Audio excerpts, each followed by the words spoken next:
கண்களை மூடி கர்த்தர் நோக்கி பார்ப்போம்.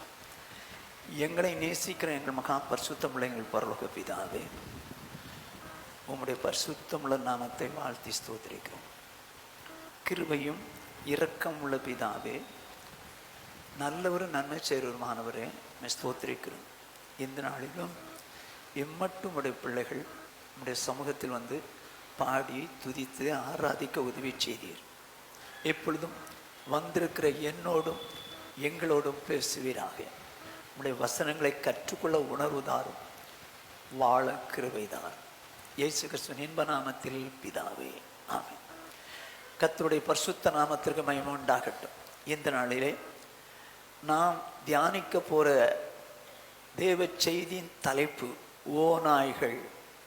ஓநாய்கள் என்கிற தலைப்பின் கீழே நாம் வேதத்தை தியானிக்க போகிறோம். மத்தேயு எழுதின சுவிசேஷம் 24வது அதிகாரம் 44வது வசனம். நீங்கள் நினையாத நாளிகையிலே மனுஷகுமாரன் வருவார், ஆதலால் நீங்களும் ஆயத்தமாயிருங்கள். வேதம் சொல்றது கவனிங்க. நீங்கள் நினையாத நாளிகையிலே மனுஷகுமாரன் வருவார், ஆதலால் நீங்களும் ஆயத்தமாயிருங்கள். முதலாவது, காலம் நிறைவேறின போது இயேசு வந்தார் என்று வசனம் சொல்லும். பாவிகளை ரட்சிக்க வந்தார் என்பது எல்லாருக்கும் தெரியும். நல்லா கவனிச்சுங்க. பாவிகளை ரட்சிக்க வந்தார். அப்போது இந்த உலகத்தில் யாரெல்லாம் பாவியோ, யார் ஒரு ஆண்டவரே நான் ஒரு பாவி, எனக்காக இந்த உலகத்துக்கு வந்தீங்க, அடிக்கப்பட்டீங்க, ரத்தம் செஞ்சீங்க, மரிச்சிங்க, 3ஆம் நாள் உயிரோடு எழுப்புனீங்க அப்படின்னு விசுவாசித்து ஆண்டவர்கிட்ட நம்முடைய பாவங்களை அறிக்கையிட்டு மன்னிப்பு கேட்குற போது அவர் மன்னிக்கிறவராக இருக்கிறார். வேதம் சொல்கிறபடி விசுவாசம் உள்ளவனாகி ஞானஸ்நானம் பெற்றவன் ரட்சிக்கப்படுவான் என்று எழுதியிருக்கிறபடி விசுவாசித்து ஞானஸ்நானம் பெறும்போது அவர்கள் ரட்சிக்கப்படுகிறார்கள். ரட்சிக்கப்படுகிறவர்களை கர்த்தர் சபையிலே சேர்க்கிறார். சபையிலே சேர்க்கிறார். அப்போ ரட்சிக்கப்பட்ட பிறகு கர்த்தர் ஒரு ஆவிக்குரிய சபையிலே நம்மளை சேர்க்கிறார். சபையினாலே ரட்சிக்கப்படுவனின் கூடுகை தான். இப்போ இயேசு கிறிஸ்து வரப்போகிறார். எதற்கு வரப்போகிறாராம்? தமக்காக காத்து கொண்டிருக்கிறவர்களை மீட்டு போக வரப்போகிறார். மனுஷகுமார் வருவார், ஆதலால் நீங்களும் ஆயத்தமா இருங்கள். வேதம் சொல்றது நல்லா கவனிச்சுங்க.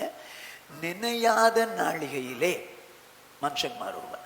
ஆனா இயேசு வரும்போது அந்த நாள் இயேசுவுக்கு தெரியுமா? தூதர்களுக்கு தெரியுமா? யாருக்கும் தெரியாது. பிதா ஒருவர் தவிர யாரும் அறிய மாட்டார்கள். சிலர் என்ன பண்ணுவாங்க தெரியுமா? பிதாதான் குமாரனாய் வந்தார், குமாரன் தான் பரிசுத்தாவியாய் வந்தார் அப்படி என்று சொல்லி வேதத்துக்கு மாறாக முரண்பாடாக பேசுகிறவர்களும் விசுவாசிக்கிறவர்களும் உண்டு. பிதா குமாரன் பரிசுத்தாவி மூவர் ஒருத்தர் என்று சொல்லி விசுவாசிக்கிற கூட்டம் உண்டு. அந்த கூட்டத்துக்கு பேர் ஜீசஸ் ஒன்லி என்று சொல்லி. அவரிடத்தில் கேட்டால் பிதா குமாரனாய் வந்தார், குமாரன் பரிசுத்தாவியாய் வந்தார் என்று சொல்லி. நான் ஒரு போதகர் இடத்துல பேசிக்கொண்டிருந்த போது அவரிடத்துல கேட்டேன், பாஸ்டர் அவர் ஒன்லி ஜீசஸ் எனக்கு தெரியும். பாஸ்டர் பிதா தானே குமாரனாய் வந்தார்? ஆமாம். குமாரன் தானே பரிசுத்தாவி வந்தார்? ஆமாம். பரிசுத்தாவியான் இங்கே தானே இருக்கிறார்? ஆமாம். அப்போ மேலே ஒருத்தர் இல்லைல்ல, இல்லைன்ட்டார், இல்லைங்கிறார். அவர் ஒரு போதகர். ஏன்னா 3 பேரும் ஒருத்தர்னா அப்படி தாங்க சொல்லி ஆகணும். நம்முடைய சபைக்கு இந்த டீச்சிங் தெரியலைன்னா சபை விசுவாசியா இருக்கல. ஆகவே இதை தெளிவாக வச்சுக்கணும். ஏன்னா இயேசுதான் சொன்னார், பிதாவே உம்மையும் நீர் அனுப்பினவராகிய இயேசு கிறிஸ்துவையும் அறிவதே நித்திய ஜீவன் என்று சொன்னார். அப்போ நித்திய ஜீவனுக்கு போகணும்னா ஒன்று பிதாவை அறியணும், அடுத்தது அவருடைய குமாரனையும் சரியா அறியணும். அது யார் மூலம் அறிய முடியும்? பரிசுத்தாவியான மூலம் அறிய முடியும். ஓகே, சரி. இப்போ அவர் நினையாத நாளிலே வருவார். அந்த நாளில் நீங்களும் நானும் ஆயத்தமாக இருக்கணும். இப்போ எந்த நாளில் வராரு தெரியாது. சரி, வந்தால் என்ன ஆகும்?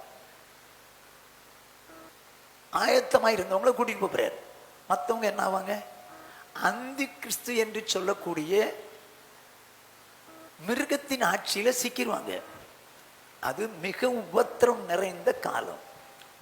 விசேஷமாக 3 வருஷம் உபத்திரவ காலம், அடுத்த 3 வருஷம் மகா உபத்திரவ காலம்.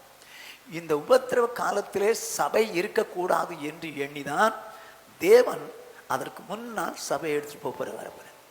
இப்போ இயேசு கிறிஸ்து வருவதற்கு முன்னால் உள்ள அடையாளங்கள் அனைத்தும் நடந்து கொண்டிருக்கிறது. ஆகவே இவைகளெல்லாம் பார்க்கும்போது இயேசு கிறிஸ்து வாசல் அருகே வந்து விட்டார் என்று அறியுங்கள்னு இருக்கும். ஓகே, அப்போ நம்ம காலம் குறுகி போச்சு, ரொம்ப குறுகி போச்சு. இயேசு எப்பவும் வரலாம், எப்பொழுதும் வரலாம். ஓகே, ஆனால் சாத்தானை குறித்து வேதம் என்ன சொல்லுது வாசிங்க. வெளிப்படுத்தின விசேஷம் 12வது அதிகாரம் 12ஆம் வசனம். ஆகையால் பரலோகங்களே, அவைகளில் வாசமா இருக்கிறவர்களே, களி கூறுங்கள். இப்ப பரலோகத்தில் வாசமா இருக்கிறவங்களை குறித்து சொல்லுது, நீங்க களி கூறுங்கள். பூமியிலும் சமுத்திரத்திலும் குடியிருக்கிறவர்களே, ஐயோ, பிசாசனவன் தனக்கு கொஞ்ச கால மாத்திரம் உண்டென்று அறிந்து மிகுந்த கோபம் கொண்டு உங்களிடத்தில் இறங்கினபடியால் உங்களுக்கு ஆபத்து வரும் என்று சொல்ல கேட்டேன். இப்ப என்ன சொல்லுது? அவனுக்கு கொஞ்ச காலம் மாத்திரம் உண்டென்று அறிந்து மிகுந்த கோபம் கொண்டு உங்களிடத்தில் இறங்கி இருக்கிறான். அப்படியானால் சாத்தானுக்கு புரியுது, நமக்கு வாழ்க்கை கொஞ்ச காலம்தான், இந்த கொஞ்ச காலம் வரைக்கும் தான் நம்ம வாழ்க்கை ஓடும். அதுக்குள்ள இந்த தேசத்தின் மக்களையும் சபையும் டிஸ்டர்ப் பண்ணிடணும். தேசத்தின் மக்கள், ஜனங்கள் தேவன் பக்கம் திரும்பக்கூடாது. ரட்சிக்கப்பட்டவங்க தேவனை விட்டு தூரம் போயிடணும். இதுக்கு ஒரு வழி பண்ணணுமேனு சொல்லி அவன் மிகுந்த கோபத்தோடு இறங்கி இருக்கிறான். அவர்களுக்கு ஆபத்து வரும் என்று எழுதியிருக்கிறது. ஓகே, புரிஞ்சுங்க. சரி, இப்போ இந்த சபைக்குள்ள அவன் என்ன செய்வான்? அப்போஸ்தலர் நடவடிக்கைகளின் புஸ்தகம் 20வது அதிகாரம் 28வது 29வது வசனம். 28 முதல்ல படிப்போம். ஆகையால் உங்களை குறித்தும் தேவன் தம்முடைய சுய இரத்தத்தினாலே சம்பாதித்து கொண்ட தமது சபையை மேய்ப்பதற்கு பரிசுத்த ஆவி உங்களை கண்காணிகளாக வைத்த மந்தை முழுவதையும் குறித்தும் எச்சரிக்கையாய் இருங்கள். இப்போ பவுல் சொல்லுகிறார், உங்களை குறித்தும். உங்கள்னா யாரு? என்னுடைய ஊழியக்காரர். உங்களை குறித்தும் தேவன் தம்முடைய சுய இரத்தத்தினாலே சம்பாதித்து கொண்ட தமது சபையை மேய்ப்பதற்கு பரிசுத்த ஆவி உங்களை கண்காணியாய் வைத்த மந்தை முழுவதையும் குறித்து எச்சரிக்கையார். 2 விதத்தில் எச்சரிக்கையார். ஒன்று யார்? ஊழியக்காரன் எச்சரிக்கையார். 2 சபை எச்சரிக்கையா இருக்கணுமா? அப்போ நான் எச்சரிக்கையா இருந்து சபை நடத்த தெரியலன்னா சபை முழுசும் அவுட் ஆயிரும், சபை முழுசும் போயிடும். என வேதம் சொல்லுது, தீட்டுப்பட்டவன் தொட்டதெல்லாம் தீட்டு. நான் தீட்டுப்பட்டால் சபை முழுதும் தீட்டாயிரும். நான் உதாரணமா சொல்றேன். ஏசாயா தீர்க்க தரிசன புஸ்தகம் 9வது அதிகாரம் 16வது 17வது வசனங்கள். இந்த ஜனத்தை நடத்துகிறவர்கள் எத்தருமாய் அவர்களால் நடத்தப்படுகிறவர்கள் நாசமடைகளுமாய் இருக்கிறார்கள். என்ன சொல்லுது பாருங்க, இந்த ஜனத்தை நடத்துகிறவர்கள் எத்தர். அப்படி எத்தனை இருந்தால் அவர்களால் நடத்தப்படுகிறவர்கள் நாசமடைவர்களாக இருக்கிறார். அருமையான தேவஜனமே, இதனால்தான் வேதம் சொல்லுது, உங்களை குறித்து எச்சரிக்கையாயிருங்கள். என்ன குறித்து? உங்களை சொல்ல என்னை குறித்து சொல்லுது. ஊழியக்காரனே, உன்னை குறித்து எச்சரிக்கையாயிருங்க. ஏன் நான் நடத்துற நீ எத்தனை இருந்தால் சபை முழுசு நாசமா போயிடும். பிரதர்ஸ், சிஸ்டர்ஸ், என்னால இந்த சபை முழுசு நாசமா போறதை விட நான் இந்த உலகத்துல இருக்கிறத விட உலகத்தை விட்டு போயிறது பெட்டர். சபையை கர்த்தர் என்ன நம்பி தந்திருக்கிறார். எதற்கு? மணவாளன் இயேசுவிடத்துல மணவாட்டியாகிய சபையை கற்புள்ள சபையாய் அவற்றை ஒப்பு கொடுக்கத்தான் என்கிட்ட கொடுத்திருக்கார். இப்போ நான் இந்த சபையை கர்த்தருடைய நாளுக்கென்று நான் துப்புரவானவளாய் கொண்டு நிறுத்தணும். சப்போஸ் நான் எத்தனை இருந்தால் முழு சபையும் நாசமா போயிருங்க, முழு சபையும் நாசமா போயிடும். அதுக்கு நான் காரணமா இருக்க விரும்பல. நீங்க வேணா ஜெபம் பண்ணுங்க, ஆண்டவரே எங்க சபை நாசமா போறதுக்கு எங்க ஊழியக்காரர் காரணமா இருந்தா தூக்கிடுங்க ஆண்டவரே, ஒரு நல்ல ஊழியக்காரர் போடுங்க, ஜெபம் பண்ணு. நானே பெர்மிஷன் கொடுக்குறேன். நான் கற்புள்ள கன்னியா கொண்டு போய் நிறுத்தத்தான் விரும்புறேனே தவிர உங்களுக்கு எப்படியோ நான் வாழ்வேன், என்ன பார்க்காதன்னு சொல்ல மாட்டேன். அப்படி நான் சொல்றவன் அல்ல. ஓகே, இப்போ அடுத்த வசனம் என்ன சொல்லுது பாருங்க. ஆதலால் ஆண்டவர் அவர்கள் வாலிபர் மேல் பிரியமா இருப்பதில்லை, அவர்கள் இருக்கிற திக்கற்ற பிள்ளைகள் மேலும் விதவைகள் மேலும் இறங்குவதும் இல்லை. அவர்கள் அனைவரும் ஆயக்காரரோ பொல்லாதவர்களுமா இருக்கிறார்கள். நடத்துறவன் பொல்லாதவனா இருந்தபடினாலே, எத்தனா இருந்தபடினாலே, ஏமாத்துறவனா இருந்தபடினாலே வேதம் என்ன சொல்லுது, அங்க இருக்கிற விதவைகள் மேலும் திக்கற்றவர்கள் மேலும் நான் இறங்க மாட்டேன். இவர்கள் எல்லாரும் மாயக்காரர்களும் பொல்லாதவளுமா இருக்காங்க. எல்லாரும். ஏன் எல்லாரும் மாயக்காரும் பொல்லாதவனா மாறினாங்க? நடத்துற ஊழியக்காரன் எத்தன், அதனால எல்லாம் போயிட்டான். அட பாஸ்டர் அப்படி இருக்காரு, நம்ம அப்படி பண்ணா இந்த எண்ணத்துல அவங்க செயல்படுறதுனால எல்லாருமே பொல்லாதவனா இருக்கிறான். அதனால முழு சபை நாசமா போயிடும். எனக்கு அப்படி விரும்பல. இந்த சபையை இயேசு கிறிஸ்து நாளிலே குற்றமற்ற சபையாய், கரைதிரை பிழை இல்லாத சபையாய் நிறுத்தும்படிக்குத்தான் கர்த்தர் என்னை இந்த சபைக்கு ஊழியக்காரன் வச்சிருக்கார். அதுக்காக நான் வெறி பிடிச்சு நிற்கிறேன். ஒரு மாற்றமும் இல்லை. ஆகினால் தான் நான் ரொம்ப சீரியஸா பேசுவேன், ரொம்ப ஸ்ட்ரிக்டா பேசுவேன். ஓகே, வச்சுப்போம். இப்போ மேட்ருக்கு வருவோம். இப்போ அப்போஸ்தலர்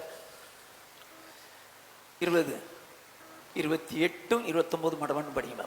ஆகையால் உங்களை குறித்தும் தேவன் தம்முடைய சுய ரத்தத்தினாலே சம்பாதித்துக் கொண்ட தமது சபையை மேய்ப்பதற்கு பரிசுத்த ஆவி உங்களை கண்காணிகளை வைத்த மந்தை முழுவதை குறித்தும் எச்சரிக்கையாயிருங்கள். என்ன சொல்றாரு? உங்களை குறித்தும் எச்சரிக்கையாயிருங்க. தம்முடைய சுய ரத்தத்தினாலே சம்பாதித்துக் கொண்ட தமது சபையை மேய்ப்பதற்கு பரிசுத்த உங்களை கண்காணி வைத்து மந்தை முழுவதையும் குறித்து எச்சரிக்கை. அப்போ இந்த மந்தை குறித்து நான் எச்சரிக்கையான, முழு மந்தையும் குறித்து நான் எச்சரிக்கையாரு. எதுக்கு என்கிட்ட கொடுத்தார்? கர்த்தருடைய வருகையில நினையாத நாளிகளை வரப்போகிறாரு. அந்த வருகையிலே இந்த சபை கரை திரைப்படையில்லாம் சபையா நிறுத்தணும். அதுக்கு தான் என்கிட்ட ஒப்பு கொடுத்துட்டார். ஓகே, இப்போ 29 வாசிங்க. நான் போன பின்பு மந்தையை தப்ப விடாத கொடிதான ஓநாய்கள் உங்களுக்குள்ளே வரும். என்ன சொல்றாரு? நான் போன பின்பு, பவுல் சொல்றார், நான் போன மந்தையை தப்ப விடாத கொடிதான ஓநாய்கள் உங்களுக்குள்ளே வரும். எங்க வருதான்? சபைக்குள்ளே ஓநாய்கள் வருதான். சபைக்குள்ளே ஓநாய்கள் வருதான். அதுவும் எப்படிப்பட்ட ஓநாய்கள்? மந்தையை தப்ப விடாது. ஒன்றும் இல்லாமல் பீஸ் பீஸ் ஆக்கிடணும் மந்தைய. அப்படிப்பட்ட ஓநாய்கள், ஓநாய் அல்ல, ஓநாய்கள் வருகிறது. இப்போ அந்த ஓநாய்கள் என்ன செய்யும்? மந்தையை தப்ப விடக்கூடாது. எப்படியாயும் இந்த மந்தை ஒண்ணு இல்லாம ஆக்கிடணும் அப்படின்னு சொல்லி அந்த ஓநாய்கள் கொடிதான ஓநாய்களாய் வந்து சேரும். ஓகே, இது மந்தைக்குள்ள வந்து இந்த மந்தை ஒண்ணு இல்லாம ஆக்குறதுக்கு. இப்ப புரியுற மாதிரி நான் சொல்ல விரும்புறேன். அப்படி ஆனால் ஓநாய்கள் யார்? ஓநாய்கள் யார்? அந்த ஓநாய்களினாலே மந்தை எப்படி கெடுக்கப்படுகிறது, மந்தை எப்படி பிடிக்கப்படுகிறது அப்படின்னு சொல்லி வேதத்திலிருந்து பார்ப்போம். ஓநாய்கள் யார்? எசேக்கியேல் தீர்க்க தரிசன புஸ்தகம் 22வது அதிகாரம் 27வது வசனம். அதன் நடுவில் இருக்கிற அதன் பிரபுக்கள் இறை கவுகிற ஓநாய்களை போல இருக்கிறார்கள். அநியாயமாய் பொருள் சம்பாதிக்கிறதற்கு ரத்தம் சிந்துகிறார்கள், ஆத்துமாக்களை கொள்ளையிடுகிறார்கள். என்ன சொல்ல பாருங்க? அதன் நடுவில் இருக்கிற பிரபுக்கள். எதின் நடுவில்? இஸ்ரவேல் ஜனங்களுக்கு மத்தியிலே இருக்கிற பிரபுக்கள். அப்படியானால் வசதி படைத்தவர்கள், இறை கவுகிற ஓநாய்கள். அருமையானே, சபைக்குள்ளே இருக்கக்கூடிய வசதி உள்ளவர்கள் இறை கவுகிற ஓநாய்கள். நல்லா கவனிச்சுங்க. வசதியா இருக்கிறது நான் தவறுன்னு சொல்ல மாட்டேன். இன்றைக்கு ஐஸ்வர்யவான்கள் அவர்கள் ஓநாய்களாய் மாறுகிறார்கள். எப்படி தெரியுமா? இவங்களால இந்த ஏழை விசுவாசியும் கெட்டு போறான். ஏழை விசுவாசியும் கெட்டு போறான். ரொம்ப ஜாக்கிரதை. ஐஸ்வர்யவான்களே உங்களை குறித்து எச்சரிக்கையாயிருங்கள். வேதம் தான் சொல்லுது. ஐஸ்வர்யவான்களை குறித்து, அதாவது பிரபுக்கள், நல்ல வசதி உடையவர்களை தான் சொல்லுது. அவங்க தான் ஓநாய்கள். ஏன்னா அவங்க இஷ்டத்துக்கு வசனம் சொன்னா கேட்க மாட்டான். ஏழைகள்கிட்ட வசனம் சொல்லுங்க, பரவாயில்ல நான் கேட்டுக்கிறேன். ஆனா ஐஸ்வர்யன்ற வசனம் சொல்லுங்க, என்ன பாஸ் இதெல்லாம் சொல்றீங்க, இதெல்லாம் நம்மளால முடியாது. பணக்காரனுக்கும் ஏழைக்கும் ஒரே தானே, அப்ப இவன் என்ன நினைக்கிறான், அந்த பணக்காரன் மட்டும் அந்த வசனத்தின்படி வாழ மாட்டேங்கிறாங்க, அப்ப நான் ஏன் வாழணும் அப்படின்னு ஏழை விரும்புறான். இந்த ஏழை பட்சிக்கப்பட்டது யாரால? பணக்காரனால. பணக்காரனால.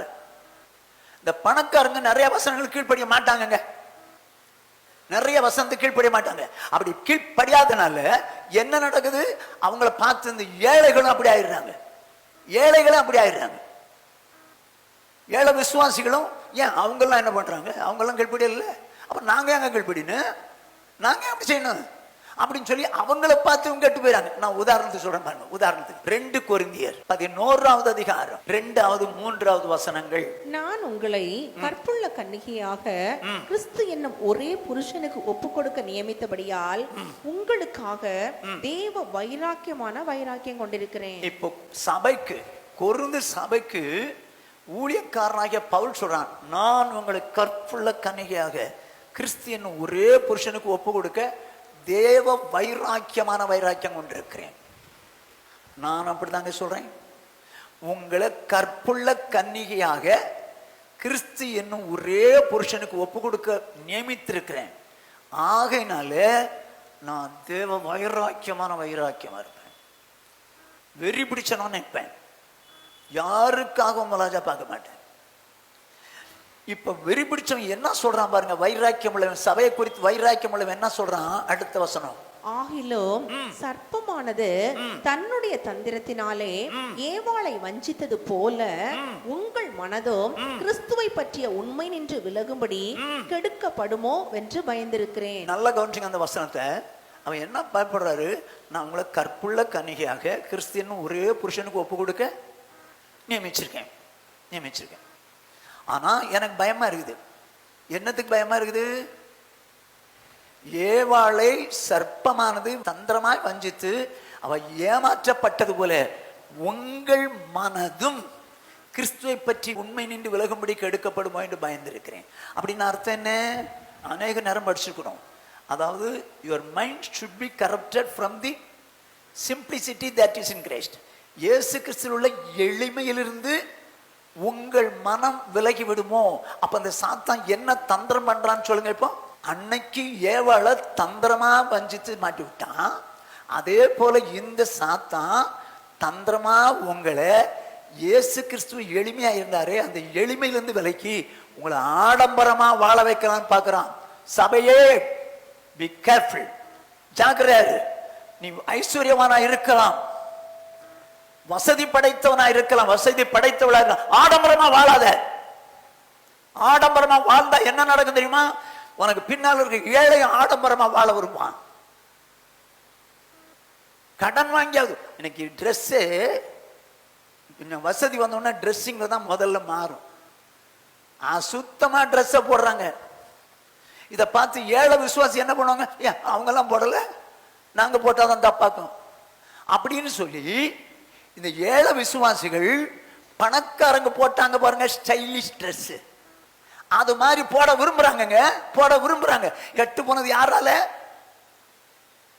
வசதி உள்ளவங்களால. ஜாக்கிரதை, நீங்க ஓநாய்களா இருக்கக்கூடாது. வசதி இருக்கலாம், இல்லைன்னு சொல்ல மாட்டேன்.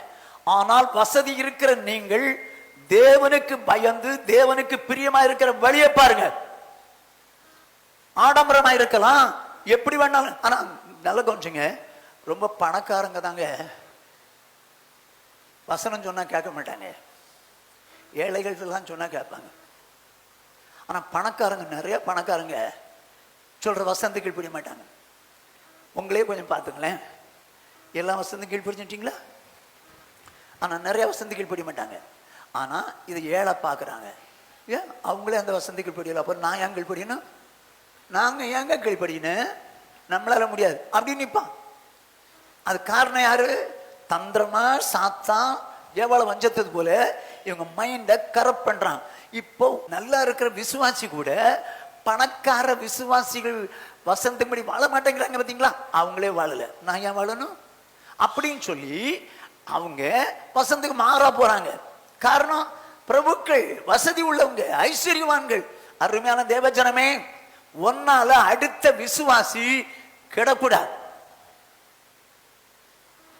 அப்படி கெட்டால் என்ன தெரியுமா? நீ ஓனாய், பிரபு இறை கவுகிற ஓனாய். நீ வசதி உள்ளவனாய் இருக்கலாம், நான் தவறுன்னு சொல்ல. ஆனால் வசதியா இருந்தாலும் என்ன வசன்றதை கீழ்ப்படி. ஆடம்பரமா இருக்கும்னு நினைக்காத. அதுல ஆடம்பரத்தில் தான் விளக்குறான், எளிமையில தான் விலைக்கு ஆடம்பரமாக்குறான். கொஞ்சம் நகை நட்டு போட்டு வந்தோன்னு நம்மளும் போட்டா என்ன அப்படின்னு நினைக்கிறாங்க. ஸ்டைலா ட்ரெஸ் போட்டோன்னா அது மாதிரி போட்டுக்கலாம். முன்னாலெல்லாம் கல்யாணத்துக்குன்னு சொல்லி நீட் ஒயிட் அண்ட் ஒயிட்ல ட்ரெஸ் போடுவாங்க. ஆண்கள் இன்னைக்கும் ஒயிட் அண்ட் ஒயிட்ல தான் இருக்காங்க, பொம்பளைகளும் ஒயிட்ல தான் இருக்காங்க. ஆனா பொம்பளைகளுக்கு இப்போ ட்ரெஸ் என்ன கல்யாணத்துக்கு?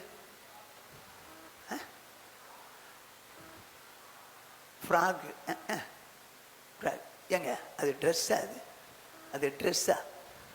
எல்லாருக்கும் முன்னால் நிற்க போறாங்க. இப்போ இதை பார்த்தோன்னே ஏழையும் இன்னைக்கு அப்படிதான் போடுறாங்க, ஏழையும் அப்படிதான் போடுறாங்க. சில ஆண்டுகளுக்கு முன்னால கோயம்புத்தூர் பகுதியில் முன்னாள் கன்வென்ஷனுக்காக கூப்பிடப்பட்டிருந்தேன். கன்வென்ஷனுக்கு போனேன். என்னை கவனிச்சுக்கிறதுக்கு ஒரு தம்பி அந்த பாஸ்டர் நியமிச்சிருந்தார், ஒரு வாலிப தம்பி. அவன் மிகவும் அன்பாக கவனிச்சான். நான் அந்த கன்வென்ஷனில் பேசிட்டு இருக்கும்போது ஒரு சகோதரி மட்டும் ஆக்வர்டாக ட்ரெஸ் போட்டிருக்காங்க, அசுத்தமாக ட்ரெஸ் போடுறாங்க. அடுத்தவங்களை அட்ராக்ட் பண்ணுற மாதிரி அசுத்தமாக ட்ரெஸ் போட்டிருக்காங்க. அது ரொம்ப மன கடினமாகி போச்சு, எனக்கு கஷ்டமாக போச்சு. இப்போது நான் ரூமுக்கு வந்த பிறகு, தம்பி தம்பி இது மாதிரி இந்த சிஸ்டர் ட்ரெஸ்ஸு போடுறாங்களே, உங்கள் பாஸ்டர் ஒன்றும் சொல்ல மாட்டாரா அப்படின்னு கேட்டேன். அதுக்கு அந்த தம்பி சொன்னான், எங்கள் பாஸ்டர் சொல்லி பார்த்தாரு, கேட்கல. ஏன்பா கேட்கல? பாஸ்டர் சொல்லி கேட்க மாட்டேங்கிறாங்க. ஏன்? உங்கள் மகளே அப்படிதானே ட்ரெஸ் போடுது, அப்போ நான் போட்டா என்ன? உங்க மகளே, ஒரு பெரிய பணக்கார பாஸ்டர், உங்க மகளே இவ்வளவு இன்டீசென்ட்டா ட்ரெஸ்ஸை போடுது, நான் போட்டா என்னவா அப்படின்னு சொன்னனால பாஸ்டருடைய பொண்ணை மாற்ற தெரியல, அதனால போன வரைக்கும் அந்த ட்ரெஸ்ல வருது. எவ்வளவு வேதனை யோசித்து பாருங்க. அப்ப யாரையோ பார்த்து தானே எழுதுறாங்க, யாரையோ பார்த்து தானே எழுதுறாங்க. ரொம்ப ஜாக்கிரதை. நீங்க வசதி படைச்சவங்களா இருக்கலாம், ஆனால் ஓநாய்களாய் மாறிடாதீங்க. வசதி படைச்சவங்க தப்புன்னு சொல்ல மாட்டேன், ஆனால் ஒன்ன பார்த்து அடுத்த வசனத்தில் இடற மாதிரி இருக்காத. அப்படி இடற மாதிரி இருந்துச்சா நீ ஓநாய். ஓநாய். உங்களுக்குள்ளே எழும்புவார்கள் ஓநாய்கள். பிரபுக்கள் தான் அப்படி பண்ணுவாங்களாம். இப்ப நான் ஒரு உதாரணம் சொல்றேன் பாருங்க. எஸ்ராவின் புஸ்தகம். எங்க சுகபோகமாய் வாழ்கிறவள் உயிரோடு செத்தவள்னு ஒரு வசனம் இருக்குங்க. ஆடம்பரமா நீங்க வாழ்ந்துட்டீங்கன்னா இங்கே செத்து போயிட்டீங்கன்னு அர்த்தங்க, பரலோகமே போக முடியாது. இன்னைக்கு பணம் இருக்குது, ஏன்னா ஆடம்பரமா வாழ்க்கை நான் நஷ்டம் கொடுக்கலையா? நீ யாருக்கு நஷ்டம் கொடுக்கலப்பா? நீ ஆடம்பரமா வாழ்ற, பிரேஸ்லெட் போடுற, மைனஸ் இவ்வளவு திக்கா போடுற, எல்லாம் போடுற. இதை ஏழை விசுவாசி போத்தான், ஏன்னா அவன் போட்டா போடலாமா, நான் போடக்கூடாதா அப்படின்னு நினைக்க மாட்டானா? எங்களை மட்டும் நீங்க வந்துட்டு புறம்பான அலம்பரி கூடாதுன்றீங்க, அவங்கெல்லாம் இப்படி போடுறாங்க, அப்படித்தானே வரும். ஜாக்கிரதை. பணக்காரங்க ரொம்ப கேர்ஃபுல்லா இருக்கணும். உங்களால ஏழைகள் இடறக்கூடாது. அப்படி இடர்னாங்கன்னா ஓநாய்கள்னு அர்த்தம். சரி, இப்ப பார்ப்போம். எஸ்ரா 9வது அதிகாரம் 2வது வசனம். எப்படி என்றால், அவர்களுடைய குமாரத்திகளிலே தங்களுக்கும் தங்கள் குமாரருக்கும் பெண்களை கொண்டார்கள். இப்படியே பரிசுத்த வித்து தேசங்களின் ஜனங்களோட கலந்து போயிற்று. பிரபுக்களின் கையும் அதிகாரிகளின் கையும் இந்த குற்றத்தில் முந்தினதா இருக்கிறது என்றார்கள். இப்ப இந்த குற்றத்தில் பிரபுக்களின் கைகளும் அதிகாரிகளிலும் முந்தினதா இருக்கிறது. அப்படின்னா இது ஏதோ குற்றம். என்ன குற்றம் அது? விசுவாசிகள் அவிசுவாசிகளை திருமணம் பண்ணிவிட்டார்கள்.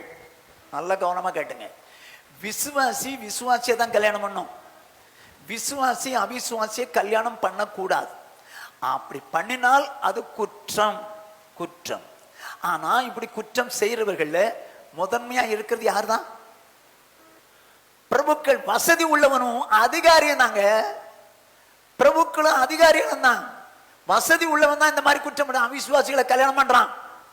இந்த விஷயத்துல முதன்மையானவங்க அதிகாரிகளும் பிரபுக்கம் தானே. இப்ப என்ன நடக்குதுன்னு பாருங்க. 1ஆம் வசனத்துல இவைகள் செய்து முடிந்த பின்பு பிரபுக்கள் என்னிடத்தில் சேர்ந்து இஸ்ரவேல் ஜனங்களும் ஆசாரியரும் லேவியரும் ஆகிய இவர்கள் கானானியர், ஏத்தியர், பெரிசியர், எபுசியர், அம்மோனியர், மோவாபியர், எகிப்தியர், அம்மோரியர் என்னும் இந்த தேசங்களின் ஜனங்களுக்கும் அவர்களுடைய அருவருப்புகளுக்கும் விலகி இருக்கவில்லை. ஏங்க, இந்த தேசத்தின், அந்த கானான்ல உள்ள இந்த தேசத்தின் ஜனங்களுக்கும் அவர்களுடைய அருவருப்புகளுக்கும் அவர்கள் விலகி இருக்கவில்லை. அவர்கள்லாம் யாரு? இஸ்ரவேல் தேசத்தில் உள்ள பிரபுக்கள். அவங்க தான் சொல்றாங்க, கம்ப்ளைண்ட் பண்றாங்க. இஸ்ரவேல் ஜனங்கள் யார்? அவர்கள் இஸ்ரவேல் ஜனங்கள். இவங்க தேவ ஜனங்கள். கானானியர் புறஜாதிகள். இஸ்ரவேல் ஜனங்களும் ஆசாரியர்களும், இஸ்ரவேல் தேசத்தில் உள்ள ஆசாரியர்கள். லேவியர்னா அவங்களுக்கு அசிஸ்டன்ஸ். இவங்க எல்லாரும் இவங்களோட சம்பந்தம் கலந்துட்டாங்க. சம்பந்தம் கலந்து குற்றவாளி ஆயிட்டாங்க. ஏன் குற்றவாளி ஆனாங்க? ஏன் குற்றவாளி ஆனாங்க? அடுத்த வசனம் சொல்லுது பாருங்க. இப்போ எப்படி என்றால் அவருடைய குமாரத்திகளிலே தங்களுக்கும் தங்கள் குமாரருக்கும் பெண்களை கொண்டார்கள். இப்படியே பரிசுத்த வித்து தேசங்களின் ஜனங்களோட கலந்து போயிற்று. பிரபுக்களின் கையும் அதிகாரிகளின் கையும் இந்த குற்றத்தில் முந்தினதா இருக்கிறது என்றார். அருமையான சவர்ணே சௌரிய நல்லா கவனிச்சுக்கோ. இது ஒரு குற்றம். விசுவாசி அவிசுவாசிய கல்யாணம் பண்ண கூடாது. அது குற்றம். ஆனால் எதனால ஜனங்களோ இல்ல ஆசாரியர்களோ லேவியரோ இந்த குற்றம் செஞ்சாங்களா? பிரபுக்களும் அதிகாரிகளுமே இவங்க செய்யறாங்க, நாங்க செஞ்சோம். இந்த வசனத்துக்கு மாறா நடந்தவங்க பிரபுக்களும் அதிகாரிகளும் தான். வசதி படைச்சவன் தாங்க. வசதி படைச்சவன் தான் அப்படி இருப்பான். அதை பார்த்து ஒரிஜினல் ஆசாரியனும் லேவியரும் தேவ ஜனங்களும் அவங்கள பார்த்து மாறிட்டாங்க. அருமையானவர்களே, நல்லா கவனிச்சிங்க. வேதம் சொல்றத நல்லா கவனிச்சிங்க. பிரபுக்கள் இறை கவுகிற ஓநாய்கள். வசதி படைச்சவன் அடுத்த விசுவாசிய ஒண்ணு இல்லாம ஆக்குறான். அந்த வசதி படைச்சவன் இருக்கானே, அவன் எப்படி வேணாலும் வாழுவான். எந்த இதுக்கும் கீழ்ப்பிட மாட்டான். இப்போ ஒருத்தர் கேட்கறேன்னு வச்சுங்களேன், ஏண்டா பிந்தி வந்த?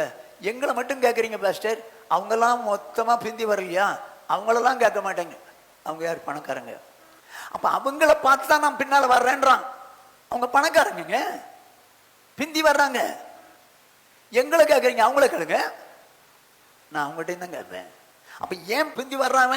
பணக்காரங்க அவங்களே பிந்தி வர்றாங்க. நம்ம போனாதான்டா பாஸ்டர் கேட்கிறாரு. ஒன்னையும் கேட்பேன், அவங்களையும் கேட்பேன். இந்த பணக்காரங்க, இந்த ஏழை விசுவாசிகள் ஆவில வளர்றதுக்கு தடையா இருக்கிறாங்க. அவங்க யார் தெரியுமா? யார் தெரியுமா? ஓநாய். ஓநாய். சுகபோகமாய் வாழ்கிறவள், உயிரோடு செத்தவள். இப்போ ஆடம்பரமா தேவ ஜனங்கள் வாழ்றாங்க பாத்தீங்களா? அதனால பரிசுத்தவான்களும் ஏழை விசுவாசியும் கெட்டு போறாங்களா? ஓநாய்களா மாறுறாங்களா? இப்ப இவங்க நிலைமை கொஞ்சம் பாருங்க. இவங்க நிலைமை கொஞ்சம் பாருங்க. ஏசாயா தீர்க்கதரிசன புஸ்தகம் 5வது அதிகாரம் 13வது 14வது வசனங்கள். என் ஜனங்கள் அறிவில்லாமையினால் சிறைப்பட்டு போகிறார்கள். கர்த்தரே சொல்றாரு, என் ஜனங்கள் அறிவு இல்லாமல், வேதத்தின் அறிவு இல்லாமையினால் சிறைப்பட்டு போகிறார்கள். எங்க சிறையா போறாங்கன்னு பாருங்க. அவர்களில் கனமுள்ளவர்கள். கனமுள்ளவர்கள்னா வசதி படைத்தவர்கள். வசதி படைத்தவர்கள், ஐஸ்வர்யவான்கள், பிரபுக்கள், கனமுள்ளவர்கள் பட்டினினால் தொய்ந்து போகிறார்கள். இங்க நல்ல வசதியா வாழ்ந்தவங்க, ஆனால் பட்டினினால் தோய்ந்து விட்டார்கள். பட்டினினால் இருக்கிறாங்க. அவர்களுடைய திரளான கூட்டத்தார். எவர்களுடைய திரளான கூட்டத்தார்? கனமுள்ளவர்களின் திரளான கூட்டத்தார் தாகத்தால் நாவறண்டு போகிறார்கள். தாகத்தால் நாவறண்டு போகிறார்கள். அதிநிமித்தம் பாதாளம் தன்னை விரிவாக்கி தன் வாயை ஆவென்று மட்டில்லாமல் திறந்தது. என்னவா? பாதாளம் ஆன்னு திறகுதான். என்ன நடக்குதுன்னு பாருங்க. அவர்கள் மகிமையும் அவர்கள் திரள் கூட்டமும் அவர்கள் ஆடம்பரமும் அவர்களில் களி கூறுகிறவர்களும் அதற்குள் இறங்கி போவார்கள். எங்க போயிட்டாங்க பாருங்க. அவர்கள் திரள் கூட்டம். அப்ப நிறைய கூட்டத்தார் ஆடம்பரமா வாழும்னு நினைக்கிறாங்க. அதுக்கு காரணம் என்ன? நல்ல எளிமையா இருந்தவங்க கூட ஆடம்பரமா வாழணும்னு நினைக்கிறாங்க. ஏன்? கனமுள்ளவங்க அப்படி வாழ்றாங்கல்ல. அவங்கெல்லாம் வாழும்போது நாங்க எங்க எப்படி வாழணும்? சிம்பிளா வாழணும், அவங்கள மாதிரி நாங்களும் வாழுவோம் அப்படின்னு வாழ்ந்துட்டாங்க. ஆகையினால அப்படிப்பட்டவங்களுடைய மகிமையும் அவர்கள் திரள் கூட்டமும் அவள் ஆடம்பரமும் அவளில் கலிகுறலும் அதற்குள் இறங்கி போனார். எதற்குள் போயிட்டாங்க? பாதாளத்துக்கு போயிட்டாங்க. அதுக்கு காரணம் யாரு? பிரபுக்கள், கனமுள்ளவர்கள். அவங்கள நம்பி அடுத்தவன் போயிட்டானே. ஜாக்கிரதை. ஏழை விசுவாசிகள்லாம் ரொம்ப ஜாக்கிரதையாதுங்க. நம்ம சபையில் எல்லாரும் பணக்காரங்கன்னு நான் சொல்ல மாட்டேன். பணக்காரங்களோ ஏழைகளோ, நான் என்னால அடுத்தவங்களுக்கு இடலாம் இருந்தா நான் ஒரு ஓநாய். ஓநாய். ஐஸ்வர்யம் உள்ளவர்கள், கனம் உள்ளவர்கள், அவங்க யாரா? ஓநாய்கள்.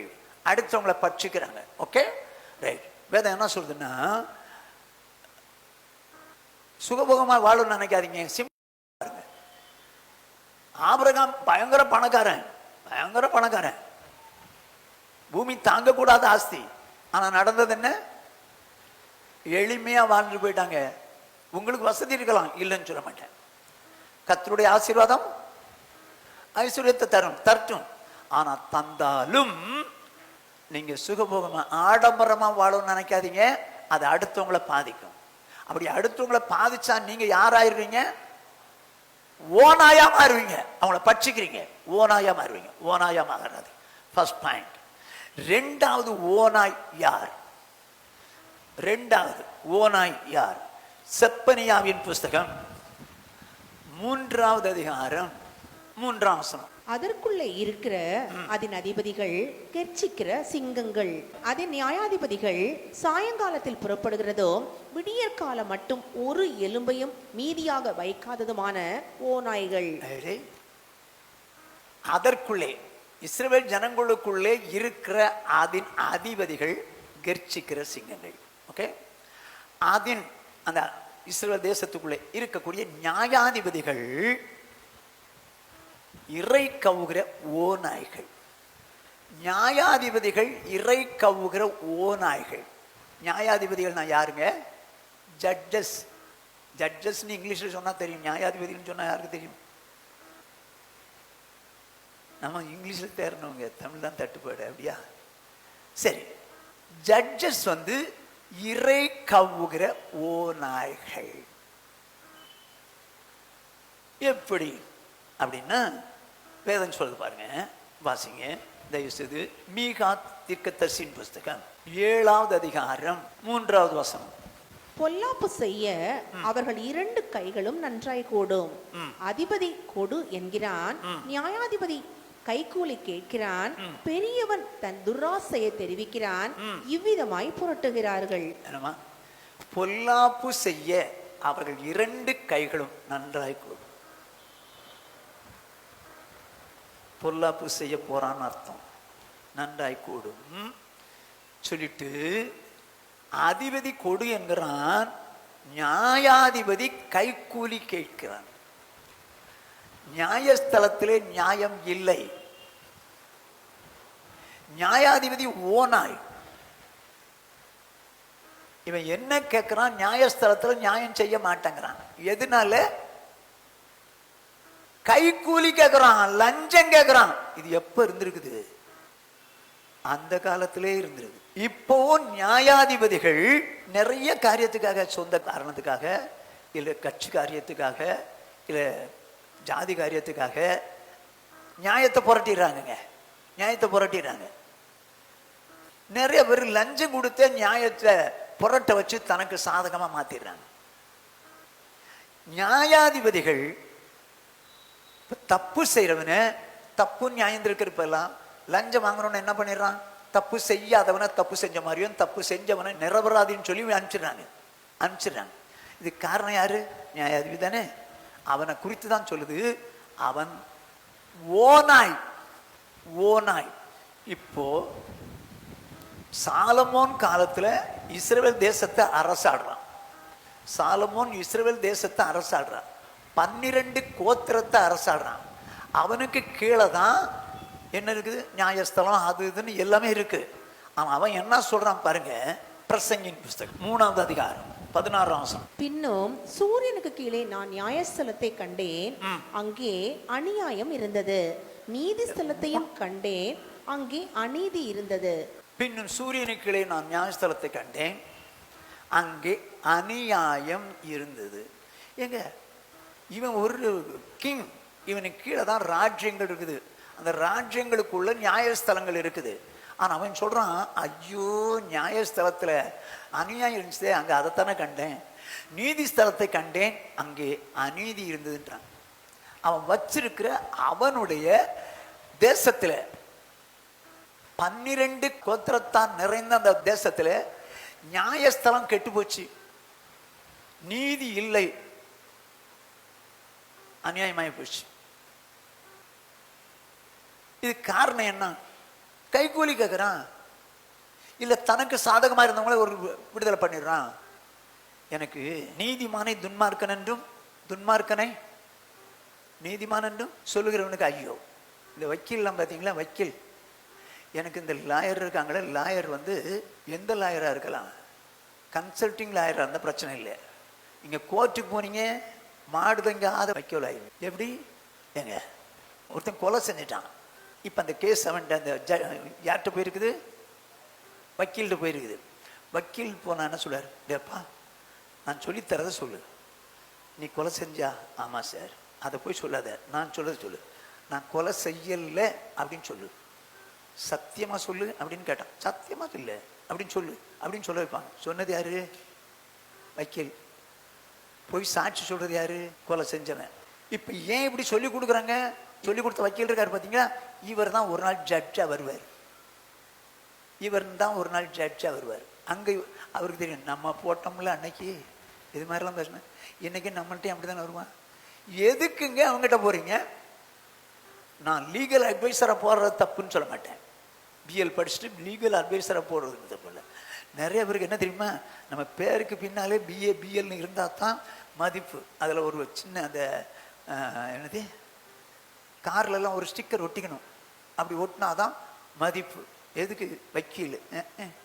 எங்க இந்த ஓநாய்கள் இருக்கிறாங்களே, இறை கவுர ஓநாய்கள், யாரவங்க? நியாயாதிபதிகள், இறை கவுர ஓநாய்கள். சரி, அவங்க தான் ஓநாய்கள். நம்ம அவங்ககிட்ட போய் மாட்டலாமா? நம்ம அவங்ககிட்ட மாட்டலாமா? இப்ப பாருங்க, நீதிமொழிகளின் புஸ்தகம் 25வது அதிகாரம் 8வது 9வது வசனங்கள். வழக்காட பதற்றமாய் போகாதே, முடிவிலே உன் அயலான் உன்னை வெட்கப்படுத்தும் போது நீ என்ன செய்யலாம் என்று திகைப்பாயே. ஒரு நிமிஷம், வழக்காட நீ பதஷ்டமாய் போகாது. நீ அவசரப்பட்டு போலீஸ் ஸ்டேஷன் போகாத. ரொம்ப தொல்லை கொடுக்குறான் பிரதர், பக்கத்து வீட்டுக்காரர் ரொம்ப தொல்லை கொடுக்குறாங்க, நான் போலீஸ் ஸ்டேஷன் போவேன். போகாத, போகாது. உன்னை வெட்கப்படுத்தும், பக்கத்து வீட்டுக்காரன் உன்னை வெட்கப்படுத்தும் போது அப்போ தேவை சொல்லிட்டு என்ன சொல்றாரு பாருங்க, நீ உன் அயலானுடனே மாத்திரம் உன் வியாஜ்யத்தை குறித்து வழக்காடு. அவங்கிட்ட பேசிக்க, மற்றவனிடத்தில் ரகசியத்தை வெளிப்படுத்தாதே. ஓகே, இப்ப பக்கத்து வீட்டுக்காரன் நீயே பேசி முடிச்சுக்கோ. நீ ஏன் மன்றாடுறதுக்கு போற? இப்ப 22ஆம் அதிகாரம் 22, 23 வாசிப்பாங்க.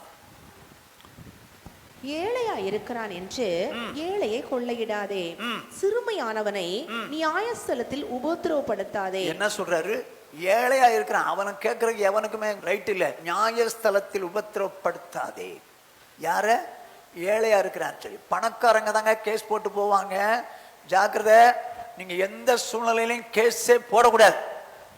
எப்படி நான் உங்களுக்கு சொல்ல வரேன், வாசிங்க. இப்போ 23ஆம் வசனத்தையும் வாசிச்சு 1 கொரிந்தியர் பார்ப்போம். கர்த்தர் அவர்களுக்காக வழக்காடி அவர்களை கொள்ளையிடுவருடைய பிராணனை கொள்ளையிடுவார். போதுமா? அனாவசியமா வழக்காடுறதுக்கு போனா தேவ ஜனங்கள் வழக்காட போகல. அதுக்காக கர்த்தர் தேவ ஜனங்களுக்காக வழக்காடி, யார் இந்த தேவ ஜனங்களுக்கு விரோதமாக காரியங்களை செஞ்சாங்களோ அவர்களை கொள்ளையிடுவார், பிராணனை கொள்ளையிடுவார். ஜாக்கிரதை, யார் அனாவசியமா கோர்ட்டுக்கு போகாதீங்க. எஃப்ஐஆர் கொடுத்துருக்கிறேன், எஃப்ஐஆர்ல பார்ப்போம் அது அந்த கேஸ் எவ்வளவு நாள் நடக்கும், எவ்வளவு காலம் நடக்கும். வக்கீல் தான் சாப்பிட்டுட்டு இருக்கணும். கேஸுக்கு போகாத. ஏன்னா அவங்க ஓனாய். யாராவது நியாயாதிபதி ஓனாய். இப்ப அவங்ககிட்ட போனா என்ன நடக்கும்? பணத்தை தான் பிடிங்கிட்டே இருப்பான். இப்ப பாருங்க, நான் புரியுற மாதிரி சொல்றேன். வாசிங்க 1 கொரிந்தியர் 6வது அதிகாரம் 1-10. உங்களில் ஒருவனுக்கு வேறொருவனுடைய வழக்கு உண்டானால், யார சொல்லுது? உங்களில் ஒருவனுக்கு வேறொருடனே வழக்கு உண்டான தேவ ஜனங்களுக்கு பார்த்து சொல்லுது. உண்டானால் வழக்காடும்படி அவன் பரிசுத்தவான்களிடத்தில் போகாமல் அநீதக்காரரிடத்தில் போக துணிகிறது என்ன? அட, பரிசுத்தவங்கிட்ட போய் அந்த பிரச்சனையை முடிச்சுக்க.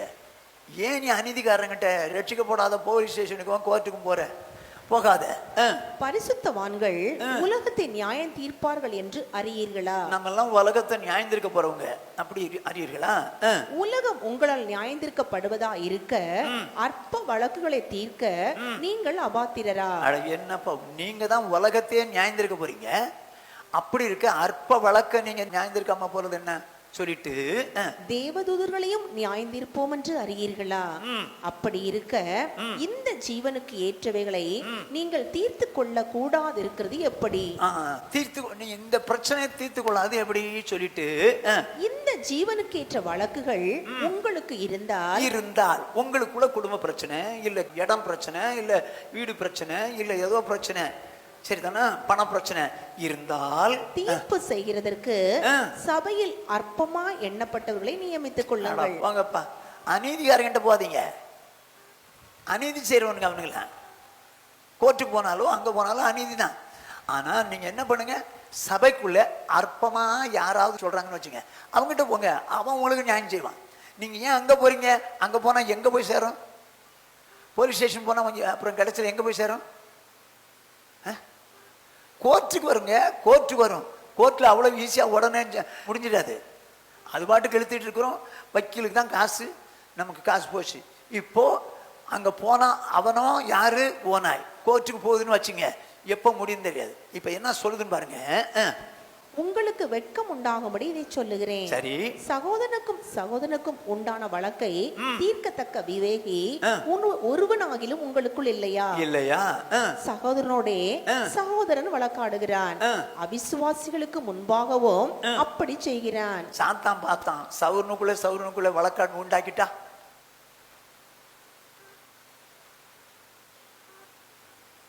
பிரச்சனை உண்டாக்கிட்டா.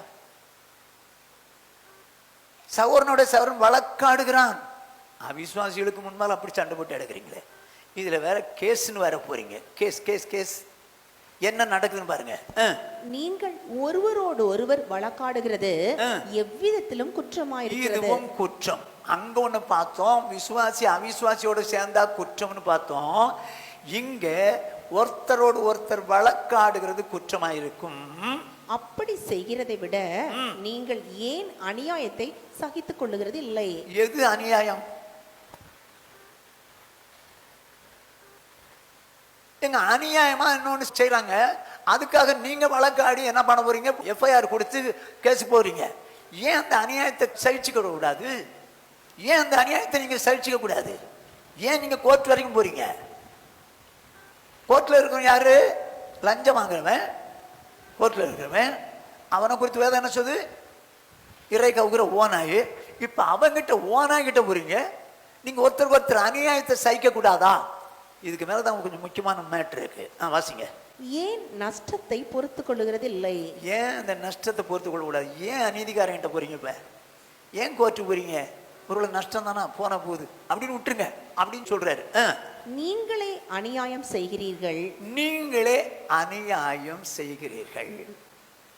நஷ்டப்படுத்துகிறீர்கள். சகோதரருக்கும் அப்படி செய்யும். நீங்களே அநியாயம் செய்ய. என்ன அநியாயம் செஞ்சுட்டாங்க? அநியாயத்தை பொறுத்துக்க முடியல, கோர்ட்டுக்கு போறாங்க. கோர்ட், நீங்க தான் அநியாயம் செய்றீங்க, நீங்க தான் கோர்ட்டுக்கு போறீங்க. நீங்களே அநியாயம் செய்கிறீர்கள், நஷ்டப்படுத்துகள். சகோதரருக்கு அப்படி செய்றீங்க சொல்லிட்டு, அநியாயக்காரர் தேவனுடைய ராஜ்யத்தை சுதந்திரிப்பது இல்லை என்று அறியீர்களா? இப்ப அநியாயக்காரர் தேவனுடைய ராஜ்யத்தை சுதந்தரிப்பதில்லை என்று அறியீர்களா? அநியாயக்காரன் யாரு? பிரச்சனை வந்து கேஸுக்கு போறானே இவன் தான். இவன் ஏன் அங்க போறான்? கைக்கூலி கொடுத்தாவது ஏங்க அவனோ யாரு? ஓனாய். அவங்கிட்ட நீங்க எங்க மாட்டுறீங்க? நீங்க ஏன் மாட்டுறீங்க? ஏன் அநியாயத்தை சகிக்க கூடாது? உங்களுக்கு ரோமா தப்பு பண்றான், நீங்க ஏன் கேஸுக்கு போறீங்க? ஓனாய். அவங்கிட்ட போய் நீங்க நிக்கணுமா? நீங்க நிக்கணுமா? இல்ல காசை கொடுத்து ஏமாந்தணுமா? ஏன் அந்த அநியாயத்தை சகிக்க கூடாது? இன்னைக்கு சாதாரணமா போச்சுங்க. தப்பு பண்றதுலாம் ஈஸியா போச்சு. எஃப்ஐஆர் கிறிஸ்தவங்களுக்குள்ள, ஊழியர்களுக்குள்ளேயும் விசுவாசிகளுக்குள்ளேயும் ஜாஸ்தியாகி போச்சு. எங்க போய் நிக்கிறாங்க? கோர்ட்ல. அவன் யாரு? ஓனாய். அந்த ஓனாய் கிட்ட நம்ம ஏன் போய் நிக்கணுங்க? ஓனாய் கிட்ட போகாதீங்க. சரி, இந்த சப்ஜெக்ட் இதோட முடிப்பேன். ஒரு வசனம் சொல்றேன். நீதிமொழியின் புஸ்தகம் 20வது அதிகாரம் 3ஆம் வசனம். வழக்குக்கு விலகுவது மனுஷனுக்கு மேன்மை, மூடனானவன் எவனும் அதிலே தலையிட்டுக் கொள்வான். வழக்குக்கு விலகு மனுஷனுக்கு மேன்மை. இந்த வழக்கு போட்டு எஃப்ஐஆருக்கு போய் இது கோர்ட் வரைக்கும் போகுதுன்னா அவன் யார் தெரியுமா? மூடன். மூடன். அவன் அதிலே தலையிட்டுக் கொள்கிறான். மூடன் தாங்க அதுல தலையிட்டுக் கொள்வான். கேஸுக்கு போகணுங்கிறவன் யாரா இருப்பான்? மூடன். இப்ப இவன் எங்க போறான்? ஓனாய்கிட்ட போறான். வழக்குக்கு விலகுவது மனுஷனுக்கு மேன்மைங்க. போகாதீங்க, கோர்ட்டுக்கே போகாதீங்க. கோர்ட்ல ஜட்ஜா இருக்கிறவர் யாரு? ஓனாய். அவங்கிட்ட போய் நீங்க மாட்டாதீங்க. சோ அநியாயத்தை பொறுத்துங்க. ரைட்? 2 ஓனாய். ஒரு ஓனாய் யாரு? ஆடம்பரமா வாழக்கூடிய ஐஸ்வர்யவான், ஐஸ்வர்யவான்கள். ஒண்ணு. 2வது ஓனாய் யாரு? நியாயாதிபதி. 3வது ஓனாய் யாருன்னு பாருங்க. வாசிங்க. மத்தேயு எழுதின சுவிசேஷம் 7வது அதிகாரம் 15வது 16வது வசனங்கள். கள்ள தீர்க்கதரிசிகளுக்கு எச்சரிக்கையாயிருங்கள். கள்ள தீர்க்கதரிசிகளுக்கு எச்சரிக்கை. தீர்க்கதரிசிகளுக்கு எச்சரிக்கையாயிருங்கன்னு சொல்லல, கள்ள தீர்க்கதரிசிகளுக்கு எச்சரிக்கையாயிருங்கள். அவர்கள் ஆட்டுத்தோலை போர்த்து கொண்டு உங்களிடத்தில் வருவார்கள். உள்ளத்திலோ அவர்கள் பட்சிக்கிற ஓநாய்கள். அடே அடே அடே அடே. என்னவா? உள்ளத்திலோ அவர்கள் பட்சிக்கிற ஓநாய்கள். யார் அவங்க? கள்ள தீர்க்கதரிசிகள். ஆட்டு தொலை போத்துட்டு வரும். ஆண்டவருடைய வார்த்தை சொல்ற மாதிரி சொல்லிட்டு கடைசியில கள்ள தீர்க்கதரிசின்னு சொல்லி விடுவாங்க. அடுத்த வசனம். அவர்களுடைய கனிகளினாலே அவர்களை அறிவீர்கள். முச்செடிகளில் திராட்சை பழங்களையும் முட்பூண்டுகளில் அத்திப்பழங்களையும் பறிக்கிறார்களா? அப்போ அந்த கள்ள தீர்க்கதரிசி நீங்க எப்படி கண்டுக்கலாம்னா அவங்களுடைய கனிகளால் அறியலாம். சரியா? இப்ப கள்ள தீர்க்கதரிசிகள் ஓநாய்கள். இந்த கள்ள தீர்க்கதரிசிகள் இந்த உலகத்துல இருக்கிறாங்களா இல்லையா? எப்படி கள்ள தீர்க்கதரிசியை கண்டுபிடிப்பீங்க? கள்ள தீர்க்கதரிசி சொல்ற ரொம்ப ஈஸிங்க, ரொம்ப ஈஸி. இப்போ நான் உதாரணமா சொல்றேன். நான் ஒருத்தர் ஜெபம் பண்ண வந்தாங்க என்கிட்ட. பாஸ்டர் ஜெபம் பண்ணுங்க பாஸ்டர், ஜெபம் பண்ணுங்க பாஸ்டர் அப்படின்றாங்க. நான் தலையில கச்சிட்டு பாஷையில பேசிட்டு, சகோதரியே நீங்க மிகுந்த துக்கத்தில் இருக்கிறீங்க, வேதனையோடு கூட இருக்கிறீங்க, கண்ணீரோடு கூட இருக்கிறீங்க அப்படின்னா கண்ணீர் வந்துடும். இவங்க என்கிட்ட எதுக்கு தான் வந்தாங்க? பிரச்சனை இருக்குது, ஜெபம் பண்ண தான் வந்தாங்க. இது எனக்கு தெரியாதா? இப்ப எனக்கு என்ன தெரிஞ்சு போச்சு? பிரச்சனையில மாட்டிருக்காங்கன்னு தெரிஞ்சு போச்சு. நான் இருக்கிறதெல்லாம் உள்ள இஷ்டத்துக்கு விடுறேன், இஷ்டத்துக்கு விடுறேன். இப்ப இவங்க என்ன, ஐயோ அருமையா சொன்னாருப்பா, என் கஷ்டத்தெல்லாம் சொன்னாருப்பா, என் வேதனையெல்லாம் சொன்னாருப்பா, ஐயோ நான் கண்ணீர் விடுறதெல்லாம் சொன்னாரு, சீக்கிரம் 1 மாசத்துல இது மாறி போயிருவான்ப்பா. நான் சொன்னோன்னா சந்தோஷமா போயிடுவாங்க. நான் புரியுறேன். ஒரு டாக்டர்கிட்ட நான் போறேங்க, நான் போறேன். போனோன்னா உட்காரு அப்படின்றாரு. உட்கார்ந்தேன். டாக்டர் கேட்குறாரு உடம்புக்கு என்ன பண்ணுதுன்னு. நான் சார் எனக்கு உடம்பு சரியில்லைன்னு உங்களுக்கு எப்படி சார் தெரியும்? நான் கேட்டேன், புத்தி கேட்டவன். நான் போனதே எதுக்கு தான் போனேன்? உடம்பு சரியில்லாதனால தான் போனேன். அதே மாதிரி இந்த தீர்க்கதரிசிக்கிட்ட யார் போவாங்க தெரியுமா? பிரச்சனை உள்ளவங்க தான் போவாங்க. அவங்க தான் அங்கே போய் அவன்கிட்ட போய் ஐயோ இது இப்படி இப்படின்னு. ஆனால் இந்த கள்ள தீர்க்கதரிசிங்க இஷ்டத்துக்கு செய்வாங்க. நான் பல ஆண்டுகளுக்கு முன்னால் குளித்தல பிரான்ச் வச்சிருக்கேன். அந்த சர்ச்சுக்கு போனவன் ஒரு வீடு விசிட்டிங்காக போனேன். அப்போ எனக்கு தெரிஞ்ச ஒரு டீச்சர், ரிட்டையர்டான டீச்சர், அவங்க பேர் ஜெயஸ்ரீ. அந்த டீச்சருடைய மகள் முதல் பிரசவத்துக்கு வந்திருக்குது. அந்த டீச்சர் என்னைய பார்த்தோன்னா ஒரே அழுறாங்க. ஏன் டீச்சர் அழுவுறீங்க? இல்லைப்பா,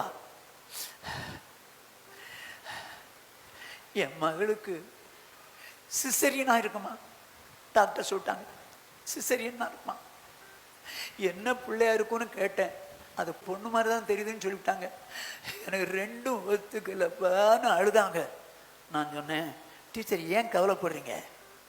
உங்கள் மகளுக்கு சிசரியன் கிடையாது, உங்கள் மகள் ஆண் பிள்ளை பெற்றெடுக்கிறாள் அப்படின்னு சொல்லி ஒரு விசுவாசத்தை தைரியத்தை ஊட்டி விட்டு ஒரு ஜோமெண்ட் வந்துட்டேன். அடுத்த மாதம் போனால் சிசரியன் இல்லை, நார்மல் டெலிவரி. பையன் மறந்துட்டான்.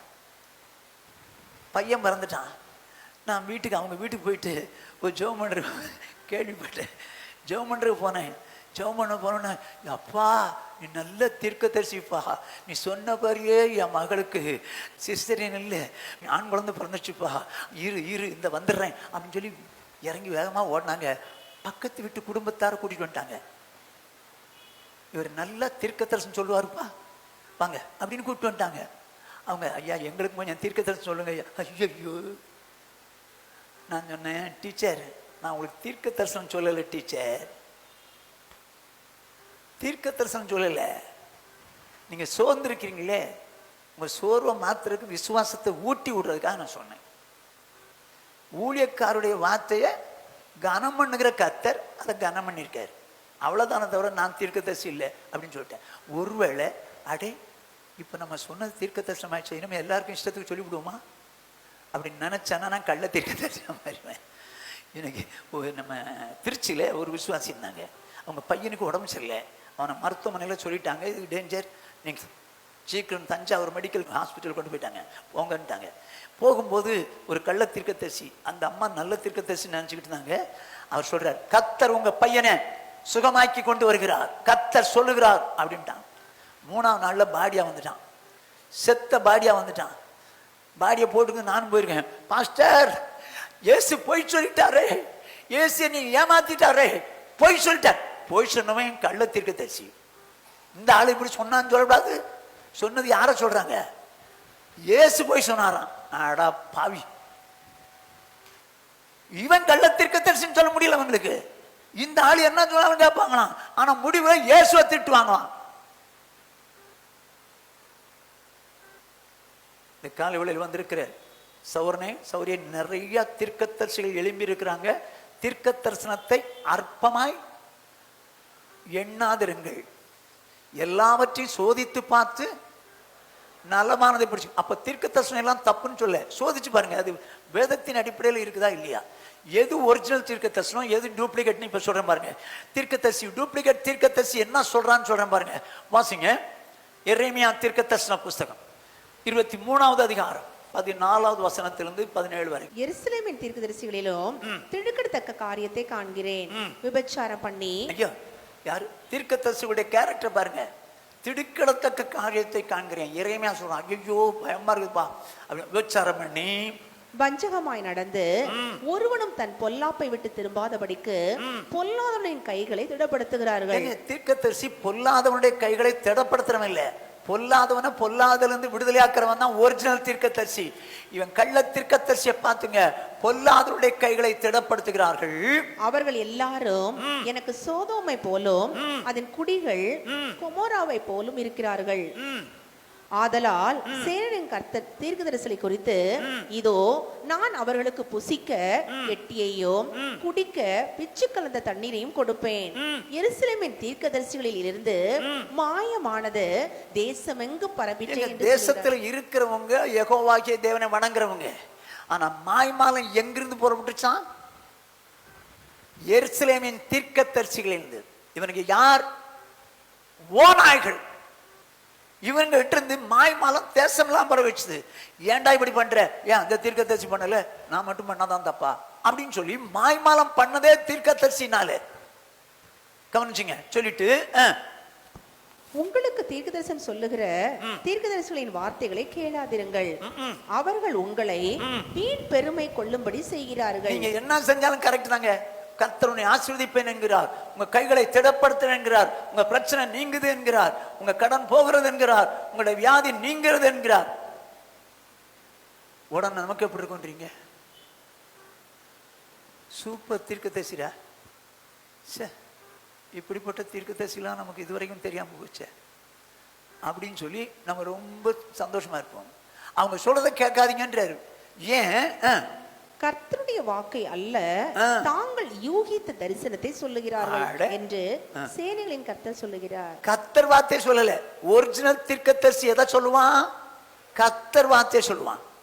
இவன் கர்த்தருடைய வார்த்தை அல்ல, யூகித்த தீர்க்க தரிசனத்தை சொல்லுகிறான். அதான் சொல்றேன். என்கிட்ட ஒருத்தவங்க வந்து எனக்கு ஜோமுன்னுங்க அப்படின்னு சொன்னா, சிஸ்டர் நீங்க ரொம்ப கவலையில் இருக்கிறத கர்த்தர் எனக்கு காட்டுறாரு. கரெக்டா சொல்றீங்களே பாஸ்டர், என்கிட்ட வந்ததே அதுக்கு தானே. இப்படி நான் 4 வார்த்தை சொன்னோன்னு அவங்க பாஸ்டர், சூப்பர் பாஸ்டர், அவர் வந்து பயங்கர யாரு ப்ராஃபட் அப்படின்னு போயிடுவாங்க. எனக்கு அது ரொம்ப சே, இப்படி கேவலமா நம்ம இப்படி ஒரு கள்ள தீர்க்கதரிசனம் சொல்லணுமாக்கணும். இப்ப பாருங்க அடுத்த வசனம். அவர்கள் என்னை அசட்டை பண்ணுகிறவர்களை நோக்கி, என்னை அசட்டை பண்ணுகிறவர்களை நோக்கி உங்களுக்கு சமாதானம் இருக்கும் என்று கர்த்தர் சொன்னார் என்று சொல்லுகிறதும் அல்லாமல், தங்கள் இருதயத்தின் கடினத்திலே நடக்கிற யாவரையும் நோக்கி உங்கள் மேல் பொல்லாப்பு வராதென்று சொல்லுகிறார்கள். அடப்பாவி, அவனுக்கு பாருங்களேன், கள்ளத்திற்கு என்னை அசட்டை பண்ணுகிறவர்களை நோக்கி உங்களுக்கு சமாதானம் இருக்கும். இன்னும் பாவத்தில் இருக்கிறான், இன்னும் அசுத்தமா இருக்கு. கர்த்தர் சொல்லுகிறார், உனக்கு சமாதானம் வருகிறது என்று சொல்லுகிறார். என் தேவனும் பிரச்சனை நீக்கி சமாதானத்தை கொடுப்பேன் என்று சொல்ல. அவனோ பாவத்தில் இருக்கான், அவனை பாவத்தை விடுதலையாக்க வேண்டாமா? இருதயத்தின் கடினத்தில் நடக்கிற நோக்கி உங்களுக்கு பொல்லா போறாது பிரதர். நிச்சயமா அந்த வியாதியில உங்களுக்கு சுகம் கிடைக்கும், பொல்லாப்பே வராது பிரதர். கர்த்தர் சொல்றார். அடப்பாவி, கள்ள தீர்க்கதரிசி. இந்த தீர்க்கதரிசியினுடைய இடத்திலிருந்து மாய்மாலம் எல்லாம் பார்க்கும் போதுதான் இந்த கள்ள தீர்க்கதரிசி யாரு? ஓநாய். இப்ப ஒரிஜினல் தீர்க்கதரிசி எப்படி கண்டுபிடிப்பீங்க? ஒரிஜினல் தீர்க்கதரிசி அதே அதிகாரத்தில் அப்படியே வாங்க. அவன் உள்ளத்திலிருந்து எடுத்து பேசுறான். கள்ள தீர்க்கதரிசி உள்ளத்திலிருந்து எடுத்து பேசுறான். ஒரிஜினல் தீர்க்கதரிசி என்ன பண்றான் பாருங்க, 22வது வசனம். அவர்கள் என் ஆலோசனைகளை நிலைத்திருந்தார்களே ஆகில், எவர்கள்? கள்ள தீர்க்கதரிசனம் சொன்ன அந்த தீர்க்கதரிசிகள் என் ஆலோசனையில் நிலைத்திருந்தார்களே ஆனால், அப்பொழுது அவர்கள் என் வார்த்தைகளை ஜனங்களுக்கு தெரிவித்து, அப்பொழுது என் வார்த்தையில நிலைச்சிருந்தாங்கன்னா அப்பொழுது என் வார்த்தைகளை ஜனங்களுக்கு தெரிவித்து, அவர்களை தங்கள் பொல்லாத வழிகளையும் தங்கள் செய்கைகளின் பொல்லாப்பை விட்டு திருப்புவார்கள். கர்த்தருக்கு மகிமை உண்டாகட்டும். ஹல்லேலூயா. என்ன செய்வாங்களா? அவர்கள் என்ன ஆலோசனையில் நிலைத்திருந்தார்களே ஆனால், இருதயத்தின் ஏவுதலை சொல்லல, என்னுடைய ஆலோசனை நினைத்திருந்தார்கள் ஆனால், அப்பொழுது அவர்கள் என் வார்த்தைகளை அவர்களுக்கு தெரிவித்து அவள் பொல்லாத வழிகளை விட்டு திரும்ப செய்வார்கள். இதுதாங்க ஒரிஜினல் தீர்க்கதரிசி.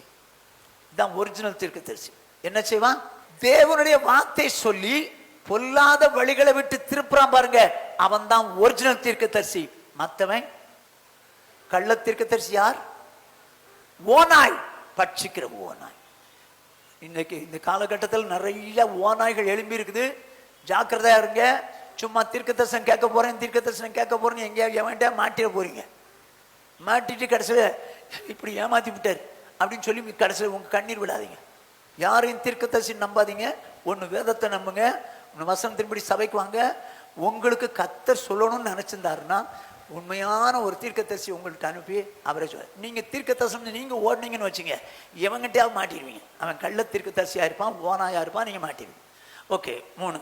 1 பணக்காரர்கள் ஓநாய்கள், 2வது நியாயாதிபதிகள் ஓநாய்கள், 3வது கள்ள தீர்க்கதரிசிகள் ஓநாய்கள், 4வதாக அப்போஸ்தலர் நடபடிகளின் புத்தகம் 20வது அதிகாரம் 28லிருந்து 30 வரைக்கும். ஆகையால் உங்களை குறித்தும் தேவன் தம்முடைய சுய ரத்தத்தினாலே சம்பாதித்து கொண்ட தமது சபையை மேய்ப்பதற்கு பரிசுத்த ஆவி உங்களை கண்காணிகளாக வைத்த மந்தை முழுவதையும் குறித்தும் எச்சரிக்கையாயிருங்கள். சபை நடத்துற ஊழியக்காரனுக்கு எச்சரிக்கை, உங்களை குறித்தும் சபை குறித்தும் எச்சரிக்கையாயிருங்க. நான் போன பின்பு மந்தையை தப்ப விடாத கொடிதான ஓநாய்கள் உங்களுக்குள்ளே வரும். நான் போன உங்களுக்குள்ளே வரும். எங்கே? சபைக்குள்ளே வரும். சபைக்குள்ளே வரும், உங்களுக்குள்ளே வரும் ஓநாய்கள்.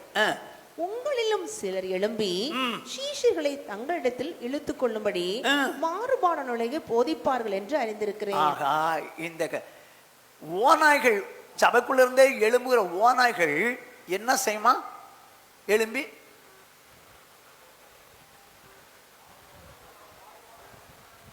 தங்களிடத்தில் இழுத்துக் கொள்ளும்படி. மாறுபாடுன்னு சொல்றது எதுக்கு? தங்களிடத்தில். எங்க நீங்களும் நானும் நம்மிடத்துல சேர்க்க கூடாது. இயேசு சொன்னார், என்னோடு இராதவன் எனக்கு விரோதியா இருக்கிறான், என்னோடு சேர்க்காதவன். அப்ப நம்ம யாரோட சேர்க்கணும்? அவரோட சேர்க்கறதுனா எப்படி? என்னோட சேர்க்கறதுனா எப்படிங்க? நம்ம கூட சேர்க்கறதுனா எப்படி? இல்ல அவரோட சேர்க்கறதுனா எப்படி? எங்க வசனத்தை நான் வசனமா சொன்னா நீங்க வசனத்தின்படியே வாழ்ந்தீங்கன்னா அவரோட சேர்றீங்கன்னு அர்த்தம். உதாரணத்துக்கு நிறைய நேரம் சொல்லியிருக்கேன், கடன் வாங்காதிருப்பாங்கன்னு வசனம். நீங்க இந்த வசனத்தின்படி வாங்க மாட்டேன்ட்டீங்கன்னா யாரோட சேர்ந்துருக்கீங்க?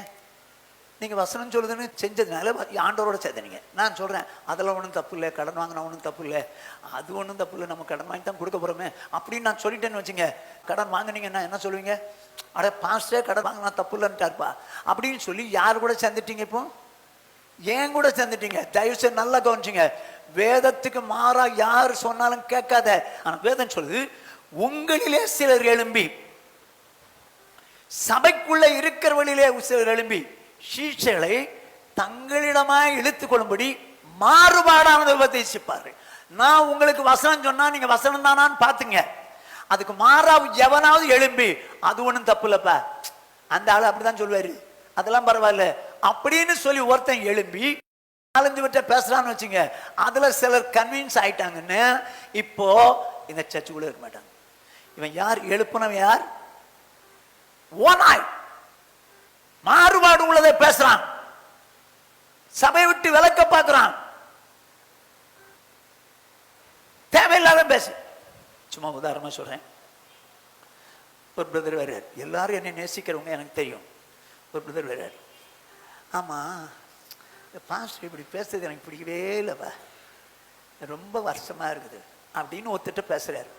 உடனே அவர் சொன்னார், நானும் எப்படித்தான் சொல்லலான்னு இருந்தேன், கரெக்டா சொன்னீங்க பிரதர், ரொம்ப வருத்தமா இருக்கு பிரதர், ரொம்ப மோசம் பிரதர், இப்படிலாம் பண்ணிட்டு இருக்காரு அப்படின்னு அவரும் சொல்ல ஆரம்பிச்சிட்டார். இப்போ குரூப் சேருது பாருங்க, சேருது பாருங்க. இப்போ அடுத்தவர்கிட்ட போய்,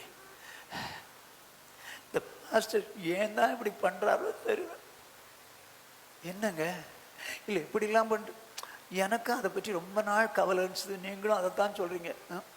இது 3வது நபர். இப்போ கான்ஃபரன்ஸ் கால், போன்ல கான்ஃபரன்ஸ் கால், நம்ம சொன்ன மாதிரியே நடக்குது பார்த்தீங்களா? இருக்குது. அடே ஏய், நீ யாரு? சபையிலிருந்து பிரிக்க பார்க்குறியா? நீ பிரிக்க பார்க்குறியா?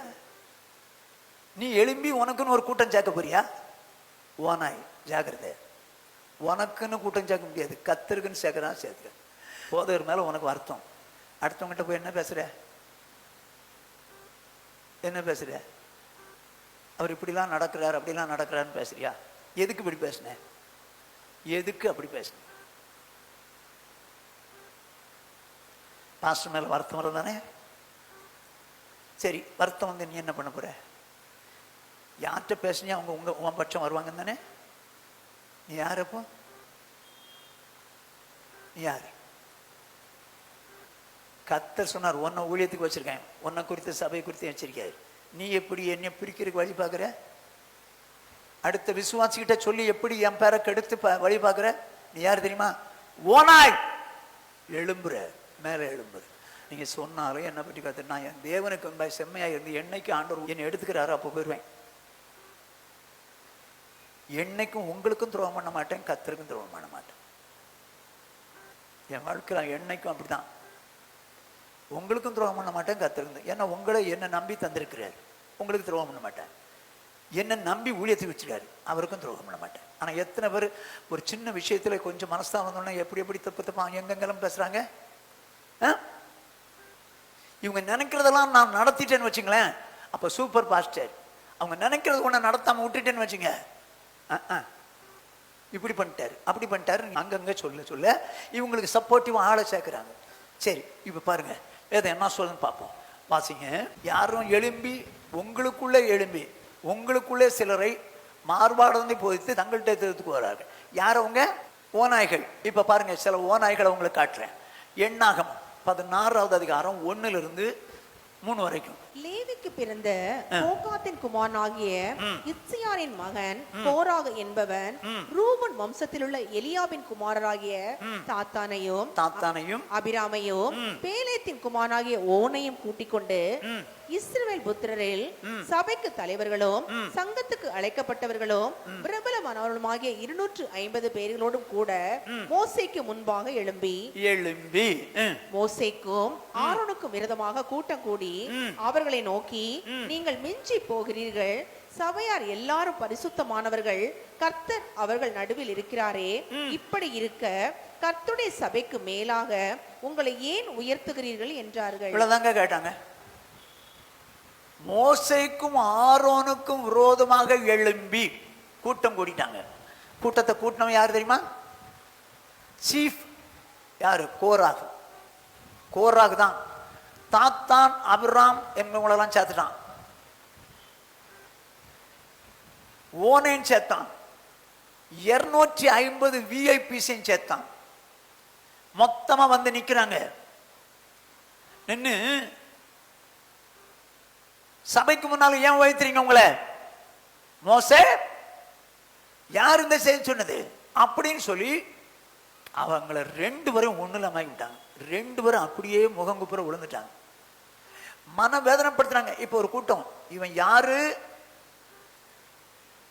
ஆரோன் ஆசாரியன், மோசே நடத்துகிறவன். 2 பேரும் வச்சது கர்த்தர். இப்போ இந்த ஜனங்கள் எழும்பி, நீங்க என்ன பெரிய ஆட்களா? கர்த்தர் வச்ச ஊழியக்காரன பெரிய ஆட்களா? நாங்கெல்லாம் சாதாரண ஆள் நினைச்சீங்களா? பரிசுத்தமானவங்க தான், ஜாகிரதை அப்படின்ற அளவு பேசுறாங்க. வாசிங்க 26வது அதிகாரம் 9வது 10வது வசனங்கள். எலியாபின் குமாரர் நேமுவேல், தாத்தான், அபிராம் என்பவர்கள். இந்த தாத்தான் அபிராம் என்பவர்களே சபையில் பேர் பெற்றவர்களாய் இருந்து இவங்க எல்லாம் சபையில யாரு? விஐபிஸ்ங்க, பேர் பெற்றவர்கள். எல்லாம் விசுவாசிகளும், பிரதர் நீங்க தான் பிரதர் நீங்க தான் பிரதர், தாத்தா நீங்க தான், நேமுவேல் நீங்க தான், ஆஹா அபிராம் நீங்க தான் சூப்பர் அப்படின்னு சொல்லி பேரை உண்டாக்கிக்கிட்டானுங்க. எப்படி? சபைக்குள்ள இருந்த சிலரை பேரை உண்டாக்கி, நீங்க சூப்பர், நீங்க இப்படி அப்படின்னு சொல்லி உண்டாக்கிட்டானுங்க. இப்ப நடக்கிறத பாருங்க. பேர் ஆக்கி கர்த்தருக்கு விரோதமாக போராட்டம் பண்ணி கோராகின் கூட்டாளிகள் ஆகி மோசேக்கும் ஆரோனுக்கும் விரோதமாக விவாதம் பண்ணினவர்கள். வேற ஒன்னும் செய்யலங்க. சண்டை வந்து குச்சி எடுத்து கோல வச்சு அடிக்கலே, விவாதம் பண்ணினார்கள் மோசேக்கும் ஆரோனுக்கும் விரோதமாக. இப்ப ஏன் விவாதம்? மோசேயும் ஆரோனும் கர்த்தரால் வைக்கப்பட்டவர்கள் தானே. அவங்க தானே இதை நடத்திட்டு வர்றாங்க. அவங்க தானே சபை நடத்திட்டு வர்றாங்க. இப்ப சபை யாரு கீழ்ப்படியணும்? மோசேக்கும் ஆரோனுக்கும். இப்ப கோராகு, தாத்தான், அபிராம்லாம் யார் பக்கம் இழுக்கணும்னு பாக்குறாங்க? தங்கள் பக்கம் இழுக்கணும்னு பாக்குறாங்க.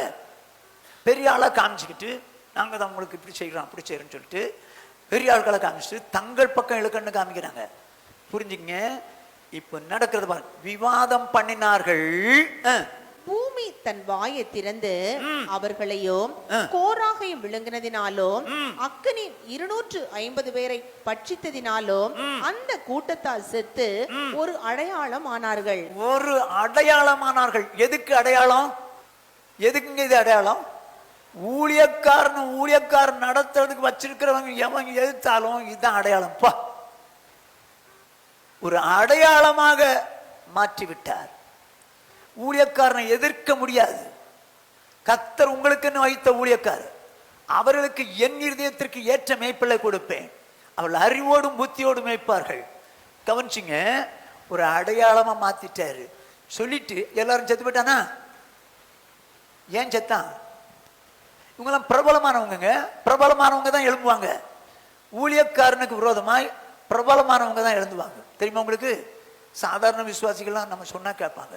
ரொம்ப கொஞ்சம் பிரபலமா இருக்கிறவங்க, நம்ம சொல்றபடி தான் பாஸ்டர் நடக்கணும், நம்ம சொல்றபடி தான் கேட்கணும்னு நினைக்கிற அளவுக்கு இருக்கிறவங்க பிரபலமா வர்றாங்கன்னு அர்த்தம். நம்ம சொன்னாலும் கேட்க மாட்டாங்க. இப்ப பாருங்க, அடுத்த வசனத்தை வாசிங்க. கோராகின் குமாரரோ சாகவில்லை. கோராகின் குமாரனோ அல்ல, குமாரரோ அப்படின்னு அர்த்தம் என்ன? ஒரு குமாரன் இருந்தா குமாரனோன்னு இருக்கும். அப்போ குமாரர்னா 2 3 இருந்திருக்கலாம். அவங்க ஏன் சாவல? அவங்க ஏன் சாவல? அவங்க எங்க சாவல? குமாரரோ சாகவில்லை. அதே கோராகுடைய குடும்பம் பூமி பிளந்து செத்து போனாங்களா? ஆனா இந்த குமாரர் ஏன் சாவல? கர்த்தர் எனக்கு தந்திருக்கிற ஊழியக்காரருக்கும் ஆசாரியனுக்கும் நான் விரோதமா பேச மாட்டேன். எங்க அப்பா பேசலாம், எங்க அப்பா யாரையும் கூட்டிக்கலாம், ஆனா என்ன சேர்க்க முடியாது.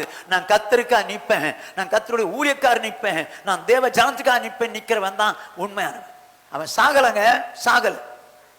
இந்த காலை வேளையில் வந்திருக்கிற அருமையான தேவஜனமே, ஊழியக்காரனுக்கு விரோதமாகவோ சபையில மேன்மை அடையணும்னு நினைச்சாலோ அவன் கட்டாயம் என்ன செய்வான் தெரியுமா? குரூப்பிசம் உண்டாக்குவான். குரூப்பிசம் உண்டாக்கி ஒரு நாள் தேவனுக்கு விரோதமாக ஊழியக்காரருக்கு விரோதமாக செயல்படுவான். இதைத்தான் செய்தான் யாரு? கோராகும் தாத்தான் ஆபிராம். முடிவு என்ன? எங்கேயோ போய் முடிஞ்சிருச்ச. உயிரோடு எல்லாம் பாதாளத்து போயிட்டாங்க. இந்த அப்சலோம அவங்க அப்பா மன்னிச்சு சேர்த்துக்கிட்டாரு. வந்த பிறகு என்ன நடத்தினான்? அவன் சுய இச்சையா அவனுக்குன்னு இராணுவத்தை உண்டாக்கி, அவனுக்குன்னு குதிரை வேலை உண்டாக்கி, அவனுக்குன்னு ரதத்தை சம்பாதிச்சான். திடீர்னு ஒரு நாள் என்ன பண்ணான்? அவங்க அப்பாவே ராஜபாரத்திலிருந்து விரட்டி விட்டான். விரட்டி விட்டு இவன் ராஜாவை மாறினான். எவ்வளவு நாளைக்கு இருந்துச்சு? எவ்வளவு நாளைக்கு இங்க முடிஞ்சுச்சு? அவங்க அப்பா விரட்டி விட்டான். எவ்வளவு நாளைக்கு ராஜாவா இருந்தான்? ஒரு நாள் தாவீதினுடைய சேனைக்கும் அப்சலோமுடைய சேனைக்கும் சண்டை. அப்சலோம் யுத்தத்துக்கு போயிருக்கிறான். திடீர்னு சொல்லி பார்த்தான், ஒரு வீரன் வர்றான். அவன் கழுதையில போயிருக்கிறான். கழுதைய அது சன்னல் பின்னலான இடத்து வழியா போயிருக்குது. மரம் சன்னல் பின்னலா இருக்குது. இப்போ இந்த கழுத்து இப்படி மாட்டிக்கிச்சு. கழுத்து இப்படி மாட்டிக்கிச்சு.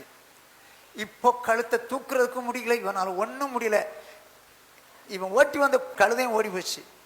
இப்போ வானத்துக்கும் பூமிக்கும் நடுவில் இப்படி தொங்குறான்.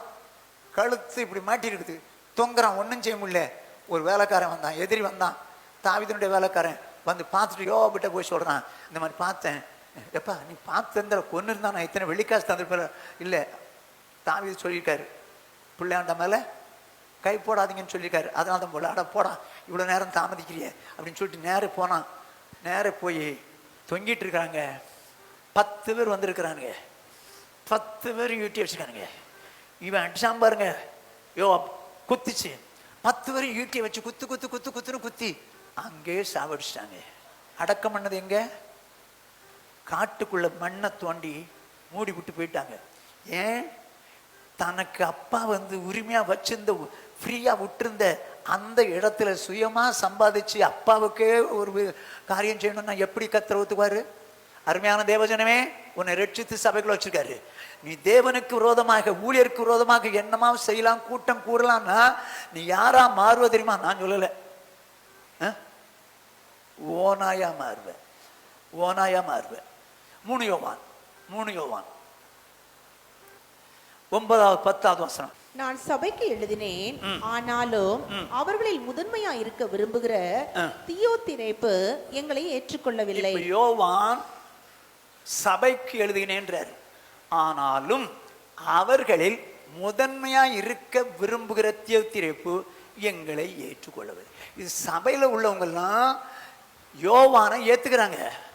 ஆனா சபைக்குள்ள இருக்கக்கூடிய முதன்மையா இருக்கக்கூடிய தியோத்திரேப்பு ஊழியக்காரனாகிய யோவானை ஏற்றுக்கொள்ளவில்லை. எப்பவுமே நமக்கு முதலிடம் கொடுக்கணும், எனக்கு முதலிடம் தரணும், எனக்கு இப்படி விடணும், எனக்கு அப்படி பண்ணணும் அப்படின்னு நினைக்கிறாங்க பார்த்தீங்களா, அவங்க ரொம்ப பெருமை உள்ளவங்க. அவங்களுக்கு இடம் கொடுக்கல, அந்த சந்தர்ப்பம் கொடுக்கலன்னு வச்சுங்க, அதுல இருந்து அவங்களுக்கு ஒரு மாதிரி ஆயிடுவாங்கங்க. அவங்கள தூக்கி விடுற மாதிரி நீங்கள் அவங்களுக்கு இடம் கொடுத்து நீங்கள் அவளை பேச வச்சு அதை பண்ணி இதை பண்ணி நீ இப்படி நடத்து அப்படின்னு சொன்னால், ஆகா நம்மளை மேலே வச்சுருக்காங்க நினைப்பாங்க. ஏன் தெரியுமா? அவங்க முதன்மையாக இருக்க விரும்புகிறாங்க. அப்படிப்பட்டவங்க முதன்மையான இடத்த கொடுக்கலன்னா ஊழியக்காரனுக்கு ஒரு அடிவிடுவாங்க. சரி, இப்போ பாருங்க, அப்படி ஏற்றுக்கொள்ளவில்லை தியத்திரப்பு. என்னை ஏற்றுக்கொள்ளவில்லை, ஊழியக்காரனை ஏற்றுக்கொள்ளவில்லை. ஏன் ஏற்றுக்கொள்ளலை சொல்லுங்க?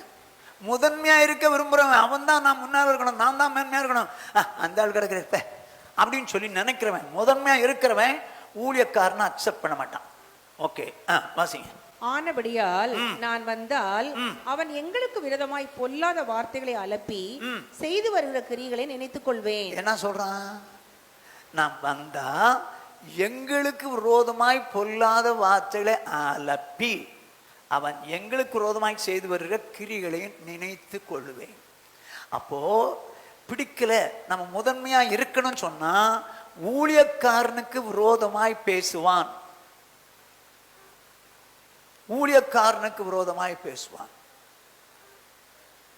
அவன் எனக்கு விரோதமா கிரியை செய்வான் நான் நினைச்சுக்கிறேன். அப்புறம் அவன் இப்படி செய்து வருவதும் போதாமல் தான் சகோதரனை ஏற்றுக்கொள்ளாமல் இருக்கிறது மன்றி ஏற்றுக்கொள்ள மனதா இருக்கிறவர்களையும் தடை செய்து சபைக்கு புறம்பே தள்ளுவான். என்ன செய்றான் பாருங்க, முதன்மையா இருக்க விரும்புகிற தியத்திரப்பு அவன் இப்படி செய்து வர போதாமல், எப்படி எங்களுக்கு விரோதமா இப்படிலாம் செய்வான். அது இல்லாம தான் சகோதரரை ஏற்றுக்கொள்ளாமல் இருக்கிறது. எந்த சகோதரனை ஏற்றுக்க மாட்டான் சொல்லுங்க பாப்போம்? எந்த சகோதரனை ஏற்றுக்க மாட்டான்? அவனுக்கு சப்போர்ட்டா இல்லாதவன் எவனோ அவனை ஏற்றுக்க மாட்டான். ஒரு விசுவாசி இப்படி பண்றாரு, அப்படி பண்றாரு அப்படின்னா, ஆமா பிரதர் அப்படிதான் பிரதர்னு சப்போர்ட்டிவா போனான்னு வச்சுங்க, அவன் அக்செப்ட் பண்ணுவான். ஆனால் எப்படி நீங்க இந்த மாதிரி சொல்லலாம், எப்படி நீங்க அவரை பேசலாம் அப்படின்னு சொல்லிட்டா உடனே ஏற்றுக்க மாட்டான். இன்னைக்கு நிறைய விஷயத்துல ரொம்ப ஜாக்கிரதை, சபை ரொம்ப ஜாக்கிரதை. அப்படி ஏற்றுக்கொள்ளாமல் இருக்குது மன்றி, அப்படி உண்மையான இருதயத்தோடு கூட பக்தருடைய ஊழியக்காரனை ஏற்றுக்கொள்கிறவன் என்ன செய்வானா, சபைக்கு வராதபடிக்கு தடை பண்ணுவான். அப்படின்னா எப்படா இந்த ஆளை தடை பண்ணி வெளியே கொண்டு போகலாம்? அந்த பாஸ்டர் இருக்காரு, நான் சொன்னேன்னு சொல்லிவிடாத, அந்த பாஸ்டர் இருக்கிறாரு ரொம்ப மோசமானவர். எப்படிப்பா நான் நல்லவர் நினைச்சுல சபைக்கு வந்துட்டு இருக்கிறேன்? எனக்கு தான் தெரியும். அவர் ஒரு நாள் குடிச்சுக்கிட்டு இருந்தது நானே பார்த்துட்டேன். நீ பார்த்துட்டியா? நான் இனிமே நான் அந்த சபைக்கு போல. எப்படி வருவான்? எதனால இப்படி பண்றான்? நான் குடிச்சதும் கிடையாது, அவன் பார்த்ததும் கிடையாது. ஆனா ஏன் அப்படி பண்ணான்? சபைக்கு அவன் வரக்கூடாது, அவன் போயிடணும் சபையை விட்டு. ஓனாய் யாரையும் சபையில் இருக்கிறவங்கள டிஸ்டர்ப் பண்ணாதீங்க. ஊழியக்காரனுக்கு விரோதமாக எழும்பி கலகம் பண்ணி அவன்கிட்ட போய் இப்படி அப்படின்னு பேசி அவனை உங்க பக்கம் திருப்பாதீங்க. அப்படி செய்வீர்களானால், நான் சொல்லல, வேதம் சொல்லுது, அவர்கள் யார்? ஓநாய்கள். நம்ம ஆடா இருக்கணுமா ஓநாயா இருக்கணுமா? அதுவும் செம்மறி ஆடா இருக்கணும். வெள்ளாடு இடது பக்கத்தில் இருக்கும், நரகத்துக்கு அனுப்பிச்சுடுவாரு. செம்மறி ஆடு தான் இயேசு கிறிஸ்துனுடைய வலது பக்கத்தில் இருக்கும், பரலோகத்துக்கு அனுப்புவார். நம்ம என்ன ஆடா இருக்கலாமா, ஓனாயா இருக்கலாமா, செம்மறி ஆடா இருக்கலாமா? ஆமென். நான் ஓனாயா இருக்க மாட்டேன் ஆண்டவரே, ஒரு நாளும் ஓனாயா மாற மாட்டேன், என்னை ஒப்பு கொடுக்குற ஆண்டவரே, நான் ஓனாய்ங்கிற ஸ்தானத்துக்கு எனக்கு வேண்டாம் ஆண்டவரே, நான் ஒரு ஆடா இருக்க விரும்புகிறேன், அது செம்மறி ஆடா இருக்க விரும்புகிறேன், உங்களுக்கு பின்னால் வர விரும்புகிறேன்ப்பா. ஒரு நாளும் ஆண்டவரே சபைக்குருவமாகவோ வேறு எந்த காரியமும் நம்ம ஐஸ்வர்யவனாக இருந்து ஏழை விசுவாசிகளுக்கு நான் இடல உண்டாக்கிற மாட்டேன் ஆண்டவரே, ஒரு ஓனாயா இருக்க மாட்டேன். நான் இப்படிலாம் என் வாழ்க்கையை ஒப்பு கொடுக்குறேன் ஆண்டவரே. எல்லாரும் அர்ப்பணிக்கலாமா? எல்லாரும் கண்களை மூடி கத்தை நோக்கி பார்க்கலாம். எல்லாரும் ஜெபம் பண்ணுவோமா? ஊஷகல ரப ரப சாந்தன ரபா. ஆண்டவர் எல்லாரும் கண்களை மூடுங்க, கண்களை மூடி சொல்லுங்க, ஆண்டவரே என்னை ரட்சித்து சபைக்குள்ள கொண்டு வந்தீர். ஆண்டவரே நான் ஒரு ஓனாயா இருக்க விரும்பலப்பா. நான் ஐஸ்வர்யம் அடைந்து மற்றவர்கள் இடறி போடுவதற்கு ஒரு காரணமான ஒரு ஓனாயா இருக்க நான் விரும்பல. என்னை மன்னிச்சுங்க ஆண்டவரே. ஆண்டவரே நீங்க என்ன சொன்னாலும் கேட்பேன். ஐஸ்வர்யவான் ஆகும்போது ஆண்டவரே வசந்தபடி வாழ மாட்டாங்க, ஊழியருக்கு கீழ்ப்படிய மாட்டாங்கலாம் பார்த்தோம். வேண்டாம் ஆண்டவரே, அப்படிப்பட்ட ஒரு நிலைமை எனக்கு வேண்டாம். ஆண்டவரே நான் வசந்தபடி வாழணும், ஊழியருக்கு கீழ்ப்படியணும். என்னால் விசுவாசிகள் வேலை விசுவாசிகள் கூட எடறி போகாமல் என்னை பார்த்து சந்தோஷப்பட்டு என்னிலே பலம் கொள்ளணும். என்னை ஒப்பு கொடுக்குற ஆண்டவரே எல்லாரும் வாய் தரன்னு சொல்லி பாருங்க பார்ப்போம். ஆண்டவரே நான் ஒரு ஓனாயா இருக்க விரும்பல. நான் ஆண்டவரே கேஸ் விஷயமா போலீஸ் ஸ்டேஷன் போக விரும்பல. அநியாயக்காரனா இருந்து நரகத்துக்கு போக விரும்பல. நான் ஒரு ஓனாயா இருக்க விரும்பலப்பா. ஆண்டவரே கள்ள தீர்க்கதரிசி இடத்துல ஆலோசனை கேட்க நான் போகல. ஆண்டவரே யார் தீர்க்கதரிசனம் சொன்னாலும் அது வேதத்தின் அடிப்படையில இருக்கிறதா என்று சொல்லி பார்த்து அதை நான் அற்பமா எண்ணாமல் அதை ஆண்டவரே அந்த தீர்க்கதரிசனம் ஏற்றுக்கொள்ள உதவிச்சீங்க. அதே நேரத்தில் என் தகப்பனே ஆண்டவரே சபைக்குள்ளே இருந்தே ஓநாய்கள் எழும்புவார்கள், அவர்கள் தன்னிடமாய் ஜனங்களை சேர்த்துக் கொள்வார்கள் என்று இருக்குது. ஏன் கூட ஜனத்தை சேர்க்கணும்னு ஒரு நாள் நான் எண்ணக்கூடாது. நான் உம்மோடு சேரணும், ஊழியக்காரரோடு சேரணும். ஆண்டவரே ஊழியக்காரரை பற்றி நான் மற்றவங்கிட்ட சொல்லி ஆண்டவரே ஒரு பிரிவினை உண்டாக்கி மற்றவங்க ஊழியக்காரரோடு என்னை கூடாதபடிக்கு நான் தடை செய்கிற ஒரு ஓநாயா இருக்க கூடாது. ஆண்டவரே நான் ஒரு செம்மறியாயிடா இருக்க விரும்புகிறேன். உம்மை பின்பற்றி வரக்கூடிய ஒரு செம்மறியாயிடா இருக்க விரும்புகிறேன். ஆண்டவரே உமக்கு பின்னே ஓடி வர விரும்புகிறேன். கடைசி மட்டும் என் தேவன் நான் ஓனாய் என்கிற ஸ்தானத்துக்கு வராம செம்மறியாடாய் உம்முடைய சன்னிதானத்தில் காணப்பட்டு இயேசு வரும்போது உம்மை சந்திக்கும்படியாய் நான் ஆயத்தமா இருக்கட்டும். எங்களை நேசிக்கிறேன் எங்கள் மகா பரிசுத்தமுள்ள எங்கள் பரலோக பிதாவே, உம்முடைய பரிசுத்தமுள்ள நாமத்தை வாழ்த்தி ஸ்தோத்திரிக்கிறோம். கிருபை இரக்கமுள்ள தேவனே ஸ்தோத்திரிக்கிறோம். தகப்பனே இந்த நல்ல நாளிலும் கூட நாங்கள் உம்முடைய சன்னிதானத்தில் வந்து கூடிய ஆராதித்து மேம்படுத்த உதவி செய்தீர். உம்முடைய திருவசனங்களை கேட்க கிருபை தந்தீர். நன்றி செலுத்துகிறோம். எங்கள் சபையார் உம்முடைய கருத்தில் கொடுக்கிறோம். என்றைக்கு இயேசு வந்தாலும் கற்புள்ள கன்னிகையான ஒரு சபையாய் உம்முடைய சமூகத்தில் நிற்கத்தக்கதான சபையாய் கத்திருந்த சபையை கத்த நடத்த வேண்டும் என்று செபிக்கும். என் தகப்பனே இந்த சபையானது ஓநாய்கள் உள்ள சபையாக இருக்கக்கூடாது. ஆண்டவரே உங்களை கெஞ்சி கேட்கிற ஆண்டவரே, எங்கள் சபையார் எல்லாரும் இயேசுவுக்கு பின் செல்கிற செம்மறியாடுகளாய் இருக்க கர்த்தர் கிருபை செய்கிறார்.